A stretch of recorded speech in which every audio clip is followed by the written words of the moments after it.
اچھا ہمارے بھائی علی الحسن صاحب تشریف لائیں، ان کو لیتے ہیں۔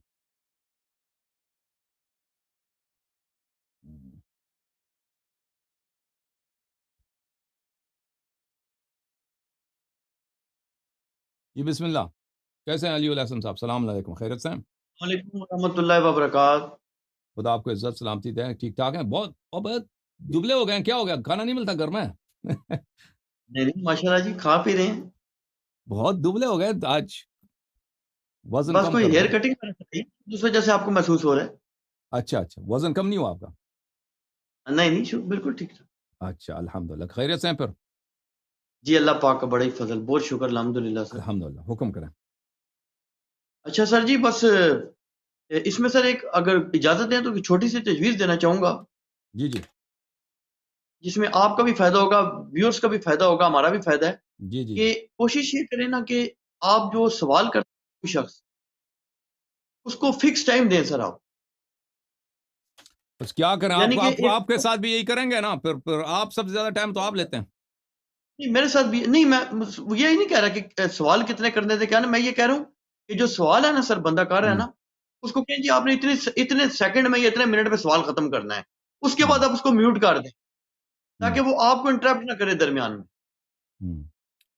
صحیح ہے۔ ایک جی آپ صحیح کہہ رہے ہیں، لیکن اس کے لیے ضروری ہے کہ ہمارا ایک شو میں ایک پریزنٹر ہو، ٹھیک ہے نا، ایک تیسرا شخص ہو کہ وہ اس باتوں کو سنبھال لے، ایک تیسرا شخص ہو کہ یعنی ہوسٹ، میزبان، کہ وہ بھائی کہہ دے کہ لہری جواب دے دو، پھر اس سے کہہ دے کہ بھائی تم خاموش ہو، ٹھیک ہے نا، آپ کا سوال کیا ہے، فون کالز وہ لے لے، میں ادھر بیٹھا رہوں۔ اس طرح کا ایک تیسرا شخص ہو، یہ بہتر رہے گا اس طرح، کیونکہ مجھ سے سب یہ ٹائم کیپ کرنا وہ بھی اس میں دھیان میرا نہیں رہتا اس میں، پھر جی بالکل۔ ہاں پھر میں اس کو بہرحال اگر ہوسٹ ہو تو اس کے فرائض میں یہ بہتر ہوگا، انشاءاللہ کوئی ہوسٹ ڈھونڈ لیں گے، آپ ہوسٹ بن جائیں نا ہمارا۔ سر حاضر ہیں آپ ہم تو۔ بسم اللہ، اوکے جناب۔ اچھا اچھا سر، اب یہ ہے کہ سوالات پہ میں آ جاتا ہوں۔ جی جناب۔ پہلا سوال سر یہ ہے کہ مفتی ڈاکٹر عثمان الخمیس صاحب جو بہت بڑے سنی مناظر ہیں، سلفی ہیں، انہوں نے انٹرنیٹ پہ ایک ویڈیو دیکھی ہے، اس میں ایک سوال انہوں نے پیش کیا ہے، یہ جو 12 خلفاء قریش میں سے ہونے والی حدیث کے حوالے سے انہوں نے اس پہ مختلف اعتراضات اٹھائے۔ انہوں نے پہلا اعتراض یہ کیا، انہوں نے کہا جی یہ بہت زیادہ پھیلی ہوئی ٹرم ہے، اگر رسول اکرم صلی اللہ علیہ وسلم کی مراد حضرت مولا علی علیہ السلام کی اولاد میں اور بالخصوص امام حسین علیہ السلام کی اولاد میں سے اماموں کی ہوتی نا، تو ایک تو وہ یہاں لفظ امام کا استعمال کرتے، دوسری چیز وہ یہ کرتے کہ وہ کلیئر بات فرماتے کہ علی کی اولاد میں سے ہوں گے، یہ بھی نہ کہتے بنو ہاشم میں سے ہوں گے۔ انہوں نے بڑی لمبی چوڑی تقریر کی، 15 منٹ کی تقریر کی۔ وہ کہتے ہیں جی اس میں تو بے شمار ہی قبائل آ جاتے ہیں، قریش میں تو اتنے قبائل آ جاتے ہیں کہ بہت ہی کنفیوژن ہے۔ تو ایک انہوں نے یہ بات کی، دوسری انہوں نے یہ دلیل دی کہ شیعہ خود یہ الزام لگاتے ہیں کہ اسلام تو اس دور میں نعوذ باللہ شیعہ کے بقول تو بہت نقصان پہنچا ہے، اور ائمہ تو کبھی بھی خلافت انہوں نے ایکسیپٹ ہی نہیں کی یا نہ ان کو ملی ہی نہیں۔ شیعہ اسی بات کا تو وہ کہتے ہیں کہ 1400 سال سے رونا رو رہے ہیں کہ ان کے ساتھ ظلم ہو گیا، زیادتی ہو گئی، سوائے مولا علی علیہ السلام کے، وہ بھی شیعہ کہتے ہیں کہ ان کے دور میں ان پر بڑے مظالم ڈائے گئے۔ تو پھر وہ کہتے ہیں جی کہ اس میں حدیث میں تو بڑا کلیئر ہے کہ اسلام اس میں طاقتور ہوگا۔ تو انہوں نے کہا کہ، اور پھر تیسری بات انہوں نے کی کہ ہم اگر اہل سنت کو آپ یہ الزامی جواب دیتے ہیں نا کہ اہل سنت خلیفہ بتائیں، تو انہوں نے کہا جی ہم بتا سکتے ہیں لیکن بتانا ضروری نہیں ہے۔ انہوں نے اس کی مثال دی کہ یہ رسول پاک نے خبر دی ہے، یہ کوئی عقیدہ بیان نہیں کیا۔ اگر ہم یہ کہہ دیں اہل سنت ان کے بقول، عثمان الخمیس صاحب کے بقول، کہ ہمیں کوئی پتہ نہیں ہے 12 خلیفہ کون ہے، تو کوئی ضروری نہیں ہے۔ وہ کہتے ہیں غیبی خبر ہے، اگر آپ صلی اللہ علیہ وسلم نے اسپیسیفکلی بتانا تھا بتاتے کہ یہ حضرت مولا علی علیہ السلام کی اولاد میں سے ہوں گے اور امام حسن کی اولاد میں سے نہیں ہوں گے، امام حسین کی اولاد میں سے ہوں گے، شک ہی ختم ہو جاتا۔ اس کا آپ کائنڈلی جواب دے دیں۔ جی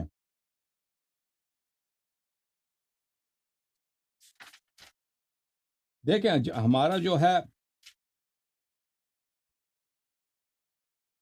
یہ 12 امام ہوں گے، یہ 12 امام ہوں گے۔ دیکھیں آپ کے مذہب میں جو آپ کی مذہب جو ہمیشہ سرکاری مذہب رہی ہے نا، اور آپ کے محدثین ہمیشہ سرکاری مذہب کے تابع رہیں، یعنی ابو بکر، عمر، عثمان، معاویہ، اس کے بعد یزید، بنی امیہ، پھر بنی عباس، تو آپ کے مذہب میں جو احادیث نقل ہوئی ہیں، لازمی بات ہے، آپ صحیح کہہ رہے ہیں کہ یہ رسول پاک صلی اللہ علیہ وسلم اس طرح کہیں کہ میرے بعد 12 خلفاء ہوں گے، میرے پاس 12 امیر ہوں گے، اسلام کی عزت ان سے ہوگی. تو اس میں اتنا فائدہ نہیں ہے. بات بالکل صحیح کہہ رہے ہیں. اتنا بڑا اختلافی مسئلہ ہے تو ان کو زیادہ توضیح دینی چاہیے رسول پاک صلی اللہ علیہ وآلہ وسلم کو. اور یہ کہنا کہ رسول پاک صلی اللہ علیہ وآلہ وسلم ایک بیہودہ بات کریں جس کا اتنا فائدہ نہیں ہے، یہ ان کے شان کے بالکل خلاف ہے. ایک شخص جو اپنی امت کی بھلائی چاہتا ہے، ہدایت کے لیے آیا ہے، اور اس کو پتہ بھی ہے کہ اسی امت میں امامت کے مسئلے پہ نزاع ہوگا، اور وہ امامت کے مسئلے پہ بات کرے اور پھر ایسی بات کرے جس کا کوئی فائدہ ہی نہیں، ٹھیک ہے نا، تو وہ اس طرح کی بات نہیں کر سکتا. تو ضرور اس حدیث میں تقطیع ہے. اس حدیث میں بعض باتوں جو ضروری باتیں اس کو ہٹایا گیا ہے، کیونکہ یہ قریش میں سے ہوں گے نا. قریش میں تو کون آ جاتے ہیں؟ بنی عباس بھی آ جاتے ہیں، بنی امیہ آ جاتے ہیں. جتنے خلفاء ہیں وہ قریش میں سے تھے، ٹھیک ہے نا. اس میں بہت سے، اور قریش میں اور بھی بہت سارے قبائل ہیں. اگر انہوں نے واقعاً ہدایت کرنی ہے امت کی تو ان 12 اماموں کے نام بتائیں، ٹھیک ہے نا. تو یہ 12 ہمارے نزدیک یہ حدیث ہے، اس کی صحیح صورت یہ ہے کہ رسول اللہ صلی اللہ علیہ وآلہ وسلم نے 12 اماموں کے انہوں نے نام بتائے. میں بھی ایک دو حدیث آپ کو سنا دیتا ہوں. یہ کتاب ہے، یہ کتاب آپ نے پہلے بھی دیکھا ہوا، کفایت الاثر فی النص علی الائمۃ الاثنی عشر علیہم الصلاۃ والسلام. یہ کتاب ہمارے بہت بڑے محدث ہیں 4 صدی کے، ابو القاسم علی ابن محمد ابن علی الخزار القمی رحمہ اللہ نے لکھا ہے. اور یہ سب احادیث و مقدمے میں کہتے ہیں کہ میں نے سنی محدثین سے، جماعت مخالفین کے محدثین سے میں نے نقل کیا. یعنی اس زمانے میں یہ جاتے تھے، اس زمانے میں یعنی وہ 4 صدی کے ابتدا، مثلا ترمذی اور کچھ عرصے بعد، اللہ آپ کا بھلا کرے، ابن جریر طبری جیسے لوگوں کے کچھ عرصے بعد، اس وقت کا علاقہ زمانہ تھا. حاکم کے زمانے سے کچھ پہلے، حاکم مستدرک حاکم، جو مختلف شہروں میں لوگ سفر کرتے تھے حدیث جمع کرنے کے لیے، تو انہوں نے جمع کیے وہ احادیث مخالفین کے محدثین سے جن میں 12 اماموں کا ذکر ہے. تو اس میں بہت سارے احادیث ہیں کہ جن میں 12 امام کو رسول پاک صلی اللہ علیہ وآلہ وسلم ان کے اسماء کے ساتھ ذکر کرتا ہے. مثلا یہ اس کتاب میں، معاف کیجیے گا، یہ کہ اس کتاب میں صفحہ نمبر کون سا بنتا ہے بھائی؟ یہ صفحہ نمبر بنتا ہے 81، کیونکہ 82 ہے تو اس سے پہلے 81. ما جاء عن عبداللہ بن مسعود فی النصوص علی الائمۃ الاثنی عشر. عبداللہ بن مسعود کی روایتیں، تو یہ سند کے ساتھ روایت کرتے ہیں. پھر آگے جا کر اگلے صفحے میں اس کی روایت پڑھتے ہیں آپ کو لیے کہ رسول پاک صلی اللہ علیہ وآلہ وسلم نے کیا ہوا. یہ آگے عبداللہ بن مسعود نے کہا کہ الائمہ بعد 12، میرے بعد 12 امام ہیں. 9 من صلب الحسین علیہ السلام، ان میں سے 9 جو ہیں امام حسین علیہ السلام کی نسل سے ہوگی. والتاسع مہدیہم، ان کا امام حسین علیہ السلام کا جو 9واں بیٹا ہوگا وہ مہدی ہوگا. اچھا، پھر آگے اللہ بلا کرے کہ مسروق کہتا ہے کہ ہم عبداللہ بن مسعود کے ساتھ تھے. نعرض مصاحفنا علیہ، ہم ان کو ہم نے قرآن کی کاپیاں بنائی تھی تو دکھاتے تھے ان کو تصحیح کے لیے کہ بھئی قرآن کی یہ کاپی صحیح ہے یا نہیں ہے، تو ان کو دکھاتے تھے. اذ یقول له فتى شاب، اس وقت ایک نوجوان آیا، اس نے پوچھا عبداللہ سے، هل عهد الیکم نبیکم کم یکون بعده خلیفہ. اس نے عبداللہ سے پوچھا، اے عبداللہ بن مسعود، آپ صحابی ہیں، بزرگ ہیں، آپ یہاں پہ ہمارے استاد ہیں، آپ بتائیں کہ آپ کے نبی صلی اللہ علیہ وآلہ وسلم نے کیا یہ وصیت کی ان کے بعد کتنے خلفاء ہوں گے؟ تو اس نے جواب دیا، انک لحدث السن وان هذا شیء ما سألنی عنہ احد. اس نے کہا آپ قبلک، آپ تو ایک نوجوان آدمی ہیں، بلی نوجوان آدمی ہیں، آپ سے پہلے کسی نے مجھ سے نہیں پوچھا ہے یہ سوال.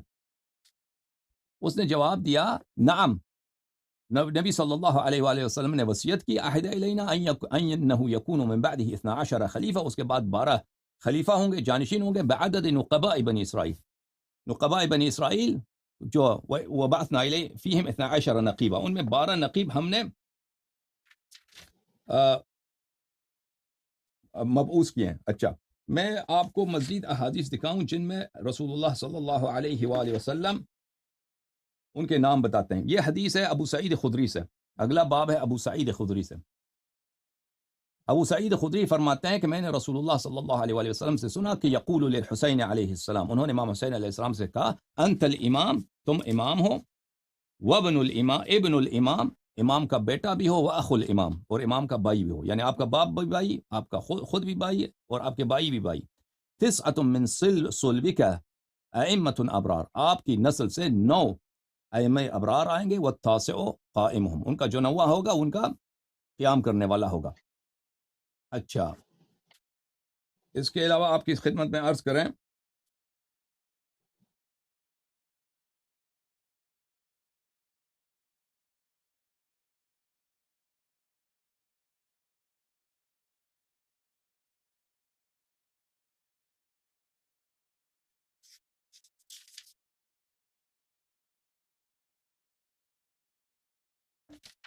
روایت بہت ہیں یہاں اس کتاب میں، ہر صفحے میں روایت ہیں۔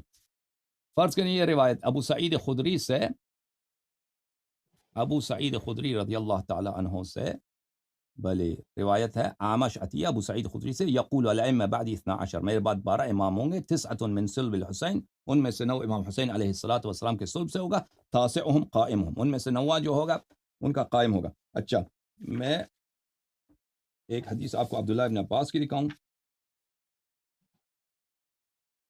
اور میں آپ کے سوالات نہیں بولے، میں ان کے سوالات کا جواب دے دوں گا۔ آپ کے جو بقیہ اس نے کہا ہے، عثمان الخمیس نے بولا، اور عثمان الخمیس جو ہے، میں نے کئی سال پہلے ان کو بہت دفعہ دعوت دی مناظرے کی، اس نے کبھی جواب ہی نہیں دیا۔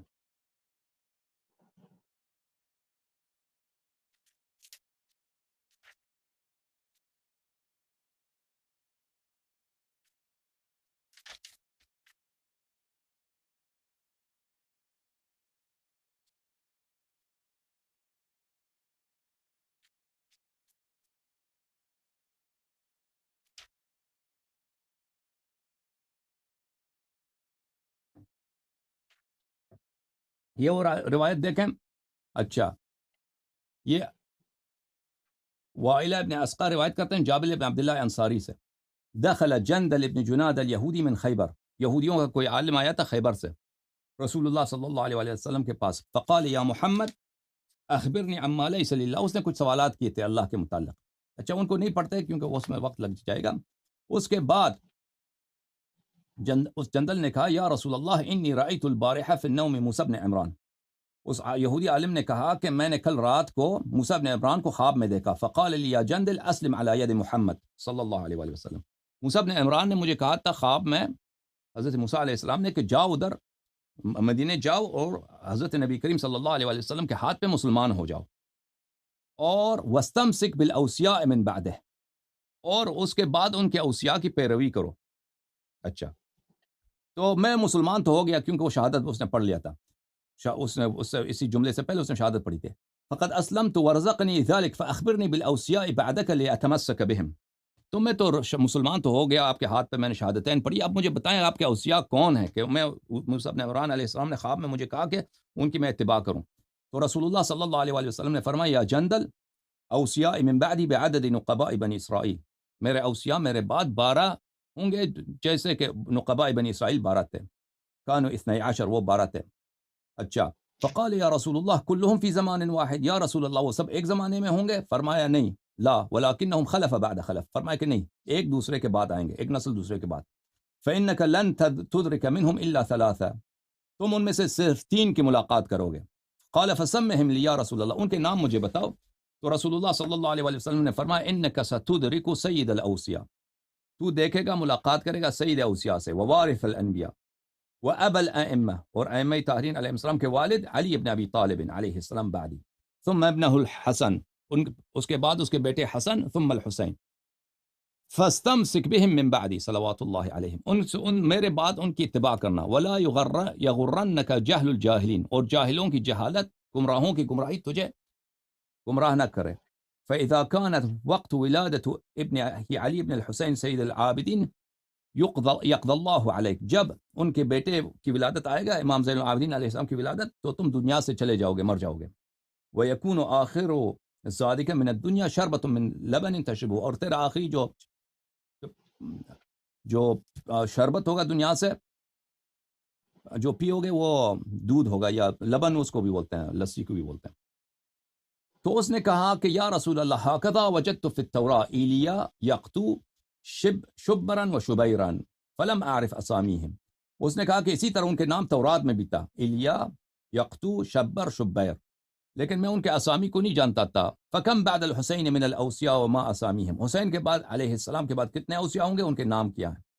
رسول اللہ صلی اللہ علیہ وآلہ وسلم نے فرمایا تسعۃ من سلب الحسین، ان 9 امام ہوں گے امام حسین علیہ السلام کی نسل سے، المہدی منہم، مہدی ان میں سے ہے۔ فاذا انقضت المدۃ الحسینی قام الامر بعدہ ابنہ علی، امام حسین علیہ السلام کے بعد ان کے بیٹے علی، ان کا لقب ہوگا زین العابدین، ان کے بعد ان کے بیٹے محمد، ان کا لقب ہوگا الباقر، ان کے محمد کے بعد سلام اللہ علیہ ان کے بیٹے جعفر علیہ السلام، ان کا لقب ہوگا الصادق، ان کے بعد جعفر علیہ السلام کے بعد ان کا بیٹا موسیٰ یدعا بالکاظم، ان کا لقب ہوگا کاظم، اور جب امام کاظم علیہ السلام کی مدت پوری ہوگی تو ان کا بیٹا علی، ان کا نام ہوگا علی ہوگا، ان کی لقب ہوگا رضا، اور ان کے بعد ان کا بیٹا علی کے بعد ان کا بیٹا محمد یدعا بالزکی، ان کا لقب ہوگا جواد زکی، ان کے بعد ان کا بیٹا محمد کے بعد ان کا بیٹا علی، اور ان کا لقب ہوگا النقی علیہم الصلاۃ والسلام، اور ان کے بعد ان کا بیٹا حسن، پھر امام ان کا غائب ہو جائے گا۔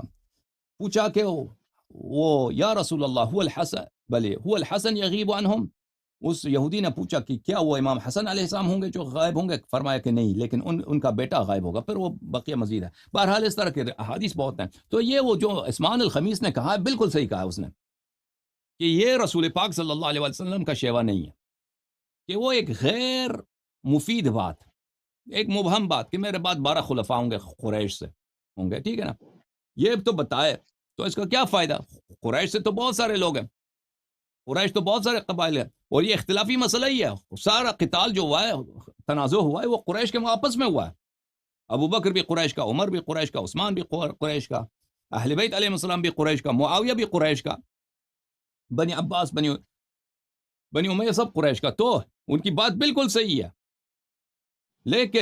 لیکن یہ بات سوچنے کی ہے کہ آپ کے احادیث جو نقل ہوئی ہے نا، یہ سیاست کے سائے میں نقل ہوئی ہے، تعصبات کے سائے میں نقل ہوئی ہے، جو آپ نقل کر رہے ہیں کہ اتنی بات کے میرے بعد 12 خلفاء ہوں گے، بات بالکل صحیح ہے، 12 خلفاء، مزید بتانے کی ضرورت ہے، لیکن یہ کہنا کہ رسول اللہ صلی اللہ علیہ وسلم نے نہیں کہا ہے، تو پھر یہ رسول اللہ صلی اللہ علیہ وسلم پہ کیا ہے، ان پہ ایک الزام ہے، ان کے کردار پہ ایک دبا لگانا ہے، کیونکہ ایک ایسے، وہ خود کہہ رہا ہے کہ غیر مفید ہے، فائدہ نہیں ہے اس حدیث کا، ٹھیک ہے نا، ایک ایسی بات جو امت کی ہدایت کے لیے کافی نہیں ہے، امت کی ہدایت کے لیے اس کا کوئی فائدہ نہیں ہے، جو خود اپنی زبان سے کہہ رہا، ٹھیک ہے نا، تو پھر ضرور انہوں نے کہا ہوگا، وہ احادیث کہاں ہیں؟ آپ کے پرانے کتب میں یہ احادیث تھے، ہمارے محدثین نے ان کے کتب سے استخراج کیا ہے، وہ نقل کیا انہوں نے، اور رسول پاک صلی اللہ علیہ وسلم نے کوئی کسر نہیں چھوڑی ہے، انہوں نے بیان کیا۔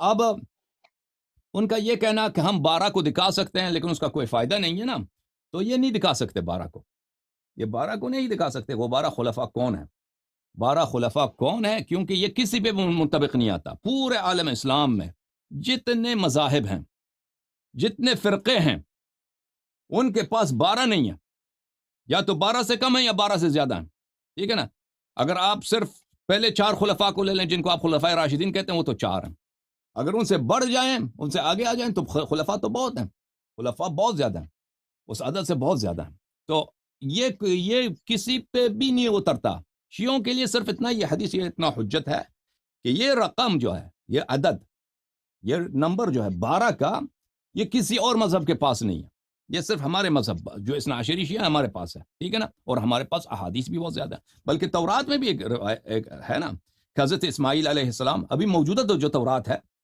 اس میں بھی ایک ہے کہ میں اسماعیل کے نسل سے 12 بادشاہ، میں 12 امیر میں کھڑا کر دوں گا۔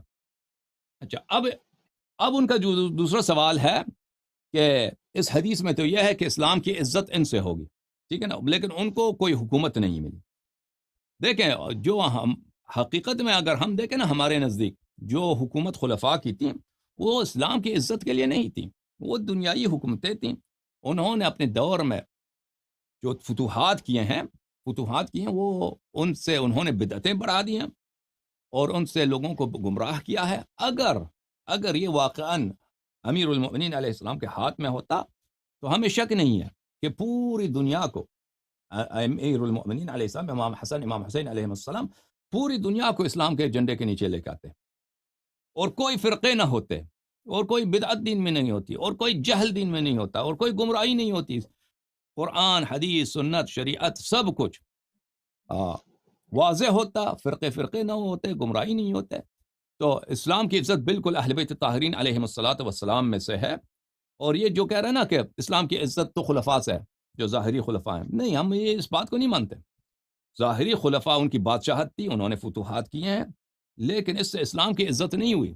انہوں نے اس اسلام کو پروموٹ کیا ہے جس اسلام کے متعلق میں آپ کی خدمت میں عرض کروں، جو اس اسلام کو کے متعلق میں آپ کی خدمت میں عرض کروں کہ وہ آپ کی اپنی کتب میں اس طرح ہے. یہ کتاب ہے البخاری، بلکہ میں ایک اور حدیث آپ کو دکھا دوں. یہ کتاب ہے بخاری تفہیم البخاری، عربی متن مع اردو شرح. ترجمہ ہے مولوی ظہور الباری اعظمی فاروق فاضل دارالعلوم دیوبند، چاپ دارالاشاعت، اردو بازار کراچی.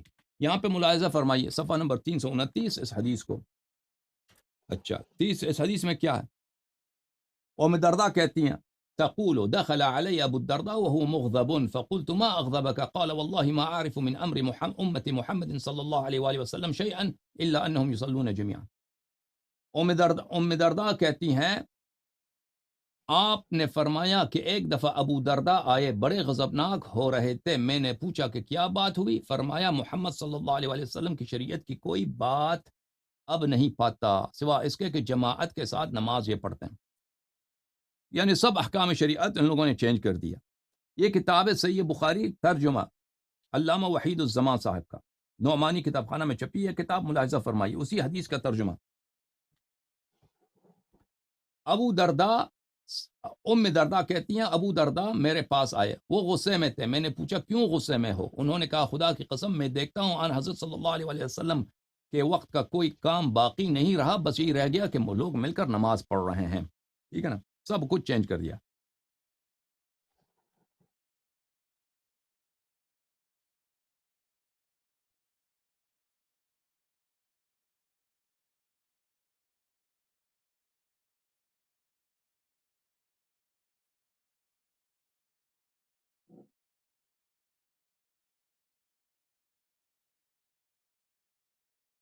یہ کتاب ہے شرح صحیح بخاری لابن بطال، جزء ثانی، چاپ مکتبۃ الرشد الریاض. یہاں پہ ملاحظہ فرمائیے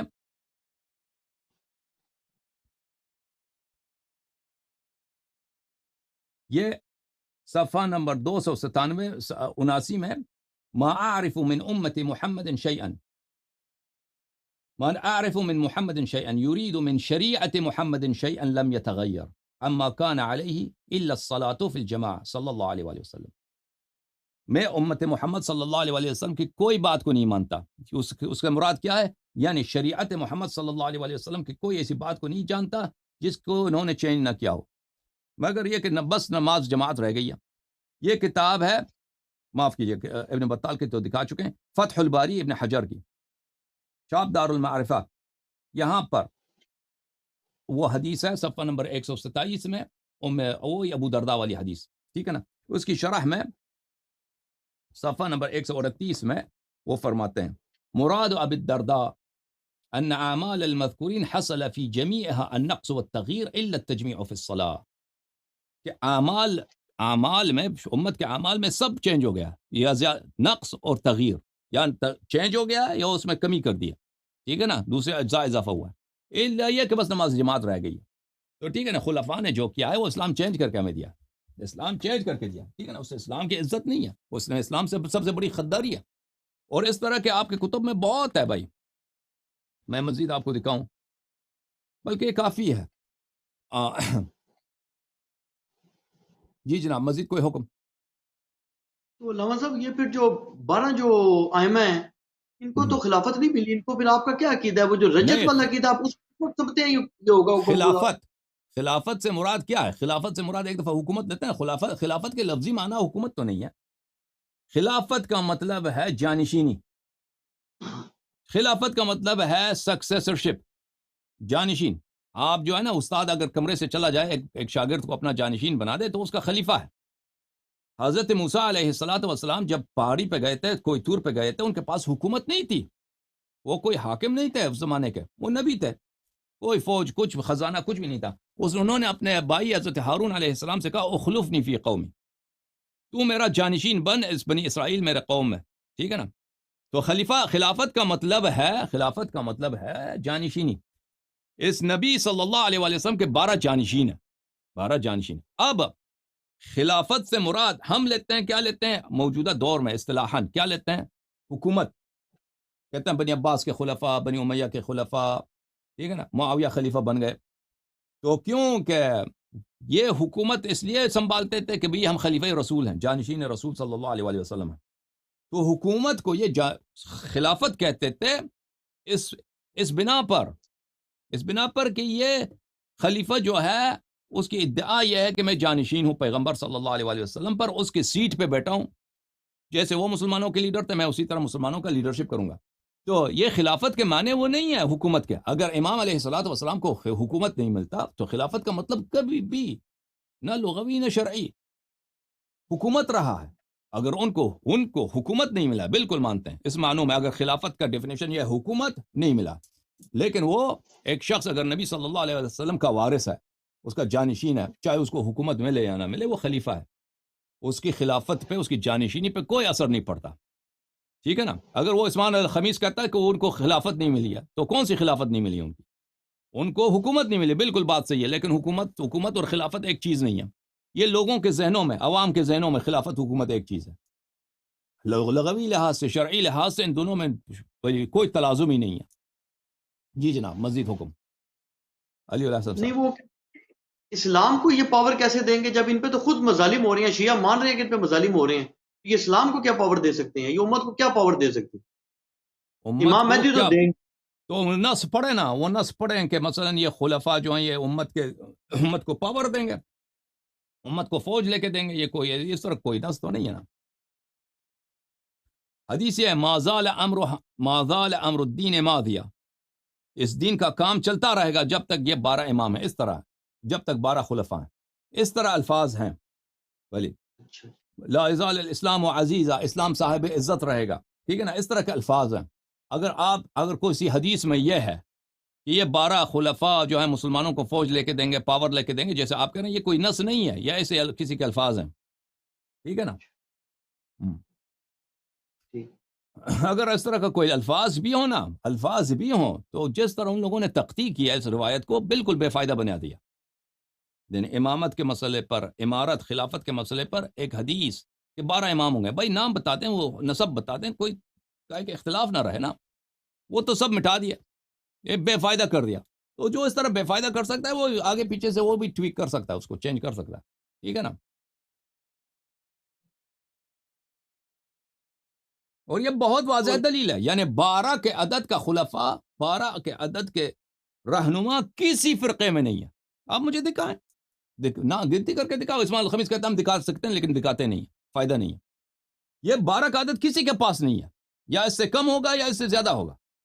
12 کسی کے پاس نہیں ہے، 12 صرف اس مذہب کے پاس ہے، ٹھیک ہے نا. اور یہ بھی مخالفین کے کتب میں متعدد احادیث. اور یہ 12 کا عدد اس میں سے انجیل تورات میں بھی ہے کہ حضرت اسماعیل علیہ السلام کی نسل سے، اسماعیل، اسحاق نہیں، اسماعیل علیہ السلام کی نسل سے میں 12 پرنس لے کے آؤں گا، اللہ تعالیٰ نے فرمایا 12 امیر لے کے آؤں گا، اس میں بھی ہے. مزید جناب. اچھا علامہ صاحب، اگلا سوال یہ ہے کہ رسول اکرم صلی اللہ علیہ وسلم کی شیعہ سنی کے اتفاق کے مطابق جو تدفین ہوئی ہے، تدفین مبارک ہوئی ہے، حضرت عائشہ کے حجرے میں ہوئی ہے. تو شیعہ حضرات کو یہ دلیل دیتے ہیں، دعویٰ کرتے ہیں، جو کہ ان کا دعویٰ باطل ہے. مفتی اسحاق صاحب یہ اس پہ بلکہ ایک تنزیہ جملہ بھی بولا کرتے تھے. جب شیعہ حضرات کہتے تھے کہ رسول اکرم صلی اللہ علیہ وسلم کے جنازے میں شیخین موجود نہیں تھے کیونکہ وہ تو سقیفہ چلے گئے تھے، تو مفتی اسحاق صاحب ایک تنزیہ جملہ کہتے تھے کہ سقیفہ کے اپنا لندن سی، وہ کہتے تھے اگر تم لوگوں نے اتنی زحمت کی ہو کہ تم مدینہ شریف کا کبھی وزٹ کرو تو تمہیں پتہ چلے کہ سقیفہ کوئی لندن میں نہیں تھا، وہ تو بالکل نظر آتا ہے وہاں سے. تو وہ کہتے تھے کہ اس میں شامل تھے. لیکن شیعہ حضرات یہ کہتے ہیں کہ شیخین تو جنازے میں شامل ہی نہیں تھے، تو اس سے یہ بات اگر اس بات نہیں، کو مان لیں شیعوں کی، بات یہ اس ہے سے تو بھائی یہ بات کہ نبی شیخین کریم کا تو کہ اس جی میں رسول پاک صلی اللہ علیہ وسلم کی تدفین کا ہوئی ہے، تو پھر اس کا مطلب ہے کہ دو باتیں ثابت ہوتی ہیں نا. ایک یہ ثابت ہوتی ہے کہ رسول اکرم صلی اللہ علیہ وسلم کی جو ظاہری پردہ دنیا سے فرمایا حضرت عائشہ کے حجرے میں ہی فرمایا ہے، جس سے یہ ثابت کیا جا سکتا ہے، سنی کر سکتے ہیں کہ آپ صلی اللہ علیہ وسلم نے اپنی تمام بیویوں کو اس وقت چھوڑ کر حضرت عائشہ کو اہمیت بخشی، جو محبت کی نشانی ہے. دوسری چیز یہ ہے کہ اہل بیت کی مرضی کے ساتھ یہ ہوا، کیونکہ شیعہ کے مطابق تو وہ جنازے میں شامل ہی نہیں ہے شیخین، تو پھر اہل بیت کی مرضی سے یہ چیز ہوئی کہ حضرت عائشہ کے حجرے کو عزت بخشی گئی اور رسول پاک صلی اللہ علیہ وسلم کی وہیں تدفین کی گئی. اس کا شیعہ کیا جواب دیتے ہیں؟ آیا یہ مانتے ہی نہیں کہ حضرت عائشہ کے حجرے میں تدفین ہوئی ہے، یا کیا دلیل دیتے ہیں؟ مجھے اس کا علم نہیں ہے.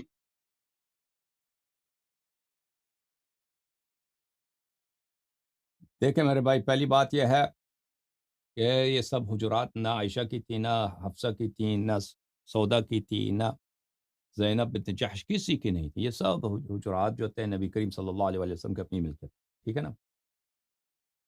یہ نبی کریم صلی اللہ علیہ وسلم کی اپنی ملکیت ہے. اور نبی کریم صلی اللہ علیہ وسلم کس حالت میں اس دنیا سے گئے ہیں؟ نبی کریم صلی اللہ علیہ وسلم کا سر مبارک امیر المؤمنین علیہ السلام کے گود میں تھے. آخرین شخص جس نے ان سے بات کی امیر المؤمنین علیہ السلام میں. اس کی روایت کئی ایک ہیں، اللہ آپ کو بلا کرے، کتاب طبقات ابن سعد وغیرہ میں، اور بہت متعدد روایات ہیں اس کی، ٹھیک ہے نا.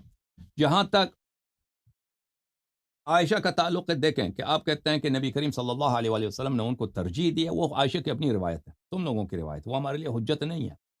ہمارے لیے وہ آپ کے نزدیک جو حجت ہے وہ قرآن مجید ہے. قرآن مجید میں عائشہ کا جو پوزیشن ہے نا، وہ آپ سورہ تحریم میں پڑھیے، سورہ تحریم میں پڑھیے. وَإِن تَظَاهَرَ عَلَيْهِ فَإِنَّ اللَّهُ مَوْلَاهُ جِبْرِيلُ وَصَالِحُ الْمُؤْمِنِينَ وَالْمَلَائِكَةُ بَعْدَ ذَلِكَ ظَهِيرٌ إِن تَتُوبَا إِلَى اللَّهِ فَقَدْ صَغَتْ قُلُوبُكُمَا وَإِن تَتُوبَا إِلَى اللَّهِ فَقَدْ صَغَتْ قُلُوبُكُمَا. اب اور دوسری مقام پہ فرمائے ضرب اللہ مثلا للذین کفروا امرأة نوح وامرأة لوط كانتا تحت عبدین من عبادنا صالحین. ان تین آیات پہ آپ جو ہے میں توجہ مانگتا ہوں کہ میں لیکچر دوں گا تو ان باتوں کو میں کھول دوں گا، ابھی کھولنے کا وقت نہیں ہے، ٹھیک ہے نا. نبی کریم صلی اللہ علیہ وآلہ وسلم کبھی بھی قرآن کی مخالفت نہیں کر سکتے، اللہ تعالیٰ کی وحی کی مخالفت نہیں کر سکتے. نبی کریم صلی اللہ علیہ وآلہ وسلم کبھی بھی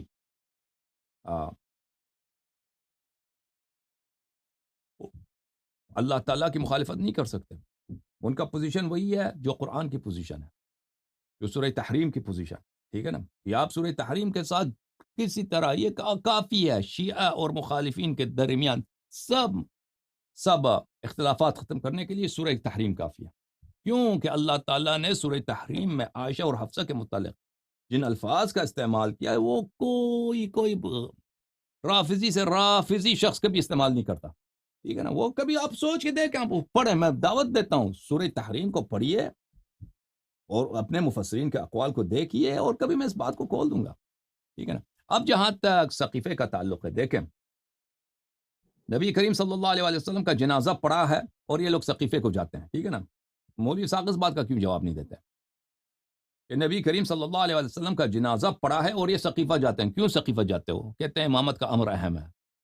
اگر امامت کا امر اتنا مہم ہے کہ نبی کریم صلی اللہ علیہ وسلم کے جنازے سے زیادہ اہم ہے، ٹھیک ہے نا. نبی کریم صلی اللہ علیہ وسلم کا جنازہ پڑا ہے، تم کسی اور کام سے جا رہے ہو. اگر کام اتنا اہم ہے تو یہ اللہ کو کیوں نہیں معلوم؟ تم کو پتہ چل گیا کہ اہم ہے، اللہ نے ادھوری چھوڑ دی.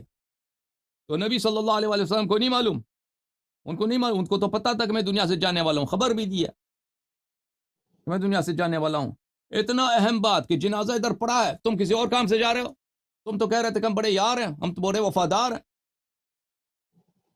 تو مجھے بتاؤ کس کام سے جا رہے ہو؟ ہم جا رہے ہیں امامت کی سیٹل کرنے کے لیے کہ امام کون ہونا چاہیے. کیوں جا رہے ہو بھائی؟ بعد میں کر لیں، یہ بہت اہم ہے، یہ ٹھہر نہیں سکتا. تو اگر اتنا اہم ہے تو اللہ نے کیوں اس کو سیٹل نہیں کیا؟ اس کا جواب ہے آپ کے پاس؟ کیا جواب ہے بھائی صاحب بتاؤ، اس کا جواب کبھی لے کے آنا.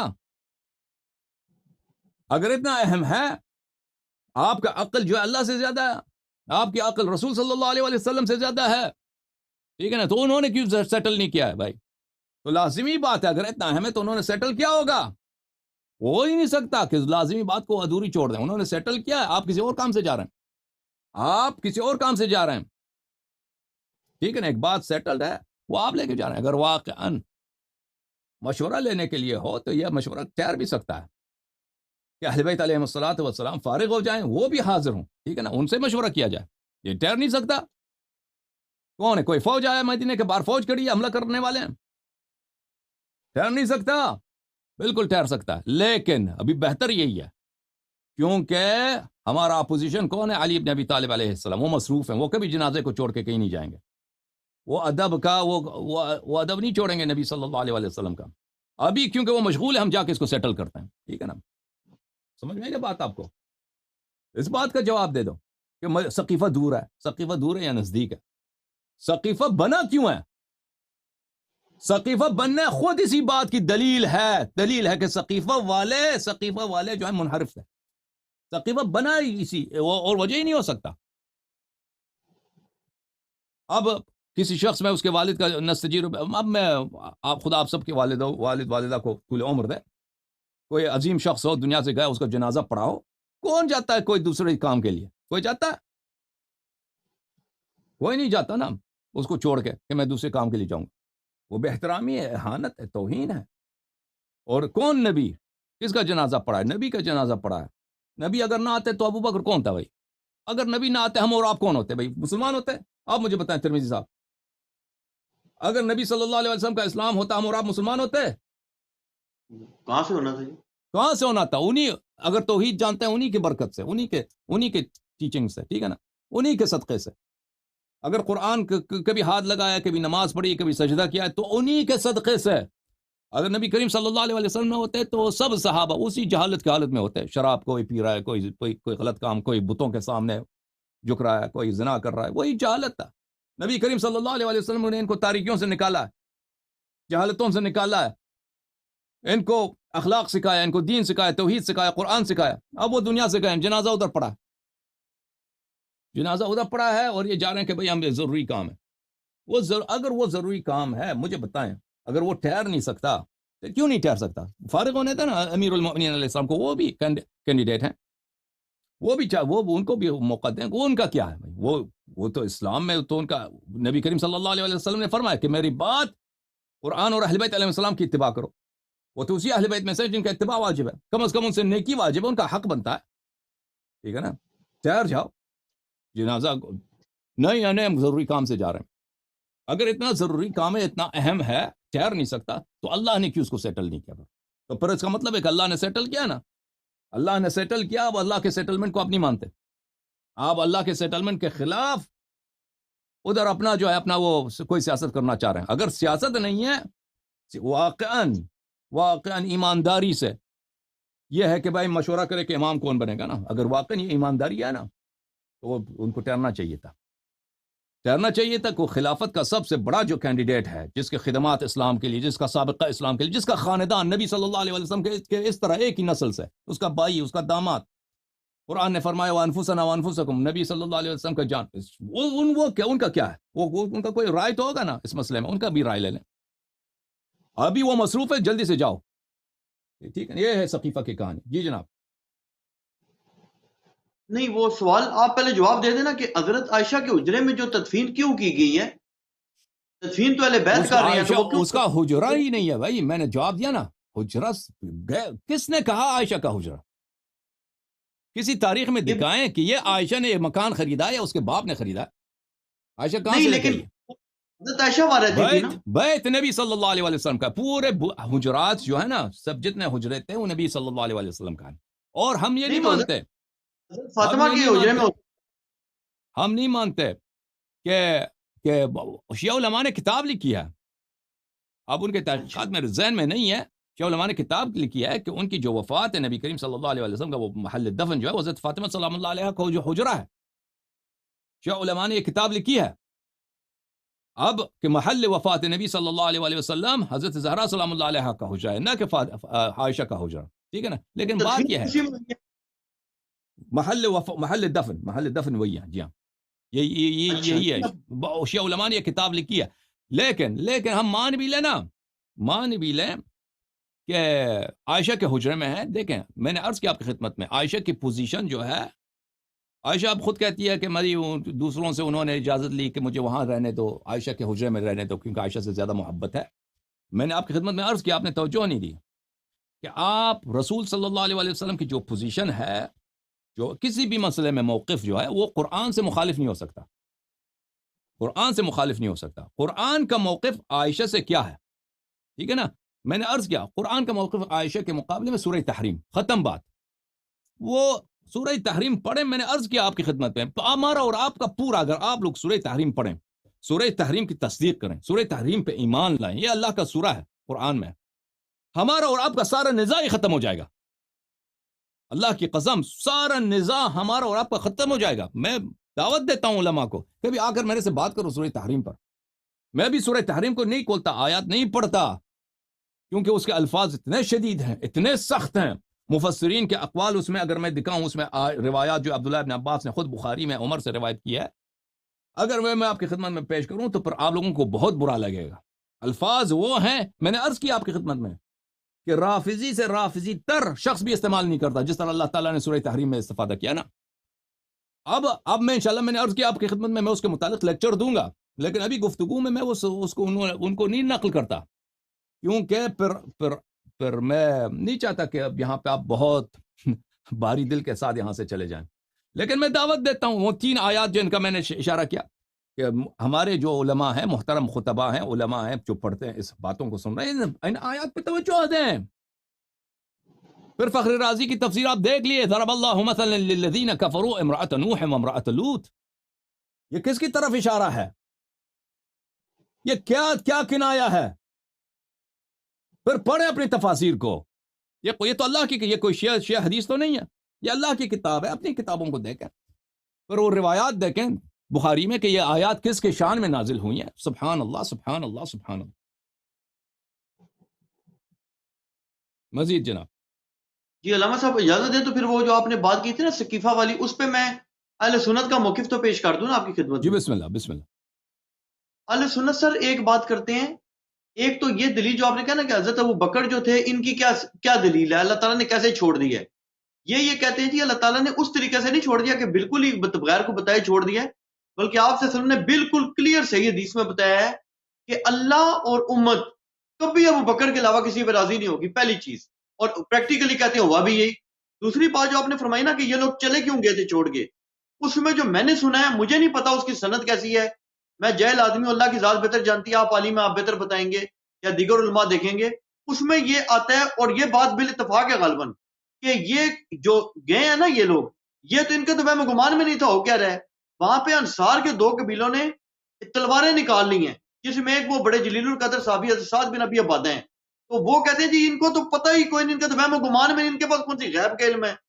ان کو تو کسی نے آ کے بتایا کہ تم یہاں جنازے رسول پہ بیٹھے ہو، ادھر تو امت کا بیڑا غرق ہونے لگا، تلواریں چلنے لگی ہیں، جہالت کا دور واپس آنے لگا ہے. یہ وہاں پہ پہنچے ہیں، ان کا تو وہم گمان میں نہیں تھا کیا سے کیا ہو جائے گا. یہ تو اس لیے گئے ہیں. جی اب دیکھیں وہاں وہ جا جو کے آپ کرنے کے لیے پھر کہا جی ابو بکر سینئر ہیں، بزرگ ہیں، ان کو بنا لو. بلکہ ابو بکر نے کہا میں نہیں بنتا ہوں، تو عمر کو کہا تم بن جاؤ. عمر نے کہا جی میں نہیں بنتا ہوں، آپ سینئر ہیں، آپ بن جائیں. تو انہوں نے جان چھڑائی وہاں پہ کہ ہم مسلمانوں کے سنبھالیں کس طرح، تلواریں نکال کر لے آئے ہیں. اور حضرت سعد بن عبادہ کے بارے میں تو آتا ہے کہ وہ تو ان سے آخر تک ناراض رہے، تو وہ ان کا کیا قصور بنتا ہے. ہاں یہ البتہ ضرور ہے کہ حضرت ابو بکر کے بارے میں اہل سنت کا موقف ہے کہ آپ صلی اللہ علیہ وسلم نے پہلے ہی بتا دیا تھا کہ امت اور اللہ دونوں کبھی اتفاق کریں گے نہیں کسی پہ ابو بکر کے علاوہ. اور غالباً کسی عورت کے بارے میں بھی تھا کہ وہ آئی تھی تو انہوں نے کہا کہ میرے بعد آؤ تو ابو بکر کے پاس آ جانا، اس قسم کی کوئی چیز. دیکھیں وہ جو آپ جہاں تک اس حدیث کا تعلق ہے، یا اللہ والمؤمنون الا ابا بکر، کہ نبی کریم صلی اللہ علیہ وسلم عائشہ کہتے ہیں اپنی مرض موت میں کہا کہ خط لے کے آؤ کہ میں کوئی وصیت لکھ دوں، پھر کہا کہ نہیں چھوڑ دو، یا اللہ والمؤمنون الا ابا بکر، کہ اللہ تعالیٰ اور مومنین کسی اور کو قبول نہیں کریں گے سوائے ابو بکر. وہ وصیت لکھنے کی ضرورت ہی کیا ہے؟ وہ میں آپ کو دکھا دوں. اور پھر پریکٹیکلی ہو بھی گیا نا سر. کہاں ہو گئی؟ آپ خود ابھی کہا کہ سعد بن عبادہ نے ان کو نہیں مانا. نہیں وہ تو یہ مطلب ہے کہ بالآخر بند تو گئے نا. یعنی آپ اگر وکیپیڈیا بھی کھولیں وہ کہے گا جی پہلا خلیفہ کون ہے، ابو بکر ہے. جی ہاں.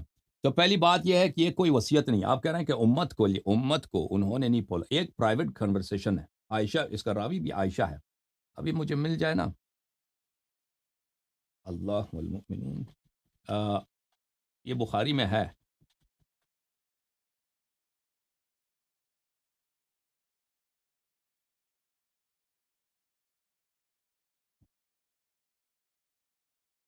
وَيَعْبَ اللَّهُ، مسلم میں، بلکہ مسلم يَعْبَ اللَّهُ وَالْمُؤْمِنُونَ. بھلے میں وہ روایت آپ کو دکھا دیتا ہوں. ایک منٹ، مسلم سے مجھے اجازت دیں.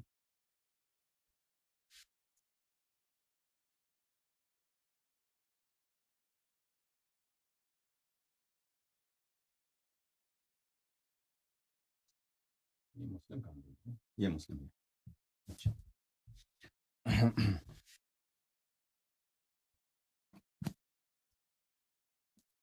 اس کو 1-2 منٹ لگیں گے اس کو نکالنے میں. یہ ایک پرائیویٹ کانورسیشن ہے بھائی.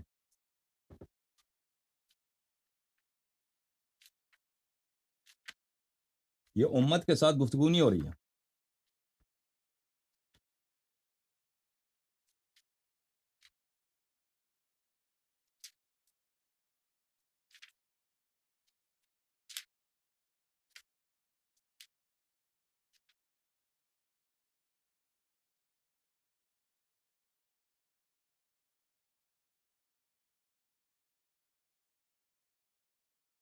یہ ہے کتاب مسلم. عزیز و ملاحظہ فرمائیے، مسلم ہے، چاپ دار الفکر. یہاں پر کتاب و فضائل الصحابہ، یہ باب فضائل ابو بکر ہے میرے خیال میں، انہی کا ہوگا. باب فضائل ابی بکر، کتاب و فضائل الصحابہ، باب فضائل ابی بکر. ٹھیک ہے نا. اس میں یہ روایت ہے، اس میں یہ روایت ہے، اللہ آپ کو بھلا کرے.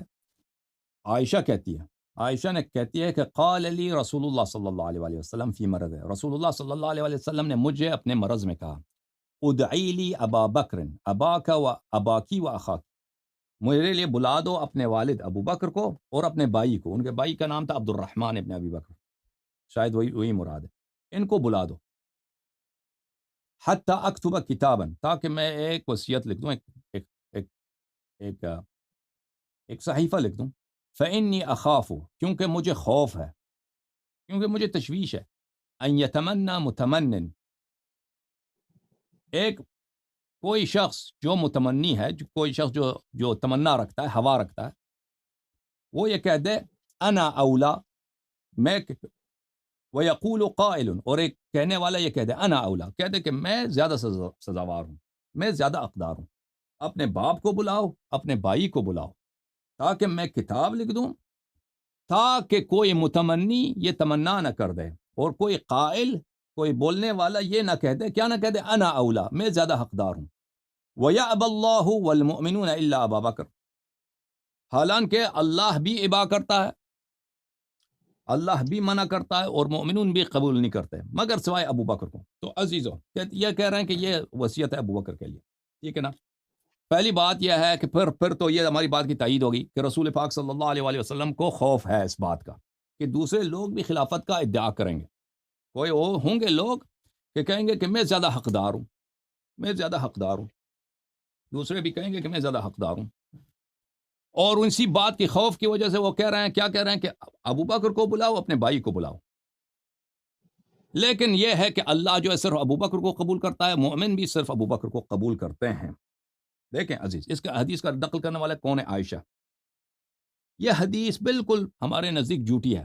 اس کے وہ کئی وجوہات ہیں. پہلی بات یہ ہے کہ اگر رسول پاک صلی اللہ علیہ وآلہ وسلم کوئی ایسی کتاب لکھنا چاہتے تھے تو صرف ابو بکر اور اس کے بھائی کو بلانے کی یہ بالکل بیجا بات ہے، بلکہ سب صحابہ کو بلانا چاہیے. جیسے وہ حدیث ہے نا رضیت الخمیس، حدیث قرطاس میں، کہ بہت سارے صحابہ وہاں پہ، سب سینئر صحابہ وہ موجود تھے، وہاں پہ فرمایا کہ کتاب لے کے آؤ. وہاں پہ لڑائی شروع ہو گئی، وہاں پہ جھگڑا شروع ہو گیا. پھر لوگوں نے جو جملے کہے وہ آپ کو پتہ ہے. ٹھیک ہے نا. ابو بکر اور اس کے بیٹے کو بلانا، اس کے سامنے کتاب لکھنا، یہ تو اس کا فائدہ کیا ہے؟ فائدہ تو یہ ہوگا کہ سب لوگ آ جائیں، سب لوگ دیکھ لیں، اور جو بالخصوص وہ لوگ جو اس خلافت کے کینڈیڈیٹ بن سکتے ہیں، جو ابو بکر کے ساتھ جھگڑا کر سکتے ہیں، ان کو بھی بلایا جائے. ٹھیک ہے نا.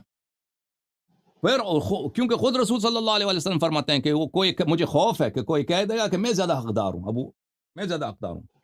پر یہ کہ تو رسول صلی اللہ علیہ وسلم کو اگر ایسا خوف ہے تو انہوں نے لکھایا کیوں نہیں؟ ٹھیک ہے نا، لکھانا چاہیے، لکھانا چاہیے. پھر ایسا خوف ہے اور سب صحابہ کو بلانا چاہیے. پھر بات یہ ہے یہ جملہ کہ اللہ اور مومن ابو بکر کے علاوہ کسی کو قبول نہیں کرتے. ٹھیک ہے نا. ان مومنین میں سے کہ ایک کون ہے؟ امیر المؤمنین علیہ السلام، ایک فاطمہ الزہرا سلام اللہ علیہا. کوئی کہتا ہے بھائی آپ لوگوں کا کیا عقیدہ ہے، فاطمہ زہرا سلام اللہ علیہا مومنہ ہے یا نہیں ہے؟ علی بن حسن صاحب مومنہ ہے، علی بن ابی طالب علیہ السلام مومن ہے یا نہیں ہے؟ بے شک مومن ہے نا. اور عائشہ نے خود روایت کیا ہے کہ حضرت زہرا سلام اللہ علیہا زردت خفتیں اور انہوں نے ابو بکر کے ساتھ بات کرنا ہی چھوڑ دیا آخر تک، اور وصیت بھی کیا کہ مجھے رات کو دفن کر دو. اور ابو بکر عمر کو ان کے نماز جنازہ پہ نہیں بلایا گیا، ان راتوں رات ان کو دفن کیا گیا. ٹھیک ہے نا. وہ حدیث کافی مشہور ہے. نہیں تو پھر یہ دیکھیں نا کہ سچائی کی انتہا ہے نا یہ. ہاں کیا ہے؟ ان کی بھی سچائی کی انتہا ہے اور سنی محدثین کی بھی ایمانداری کی انتہا ہے کہ ایسی ایسی باتیں نقل کر رہے ہیں جس کو نقل کرنے کی تو کی نہیں بنتی. ان کو نہیں پتا یہ بات نہیں سچے لوگ ہیں. سچے لوگ. اسحاق صاحب کہتے تھے کہ بڑے چلا کے سنی بڑے معصوم ہیں. اسحاق صاحب بڑے مزے سے یہ بات کرتے تھے.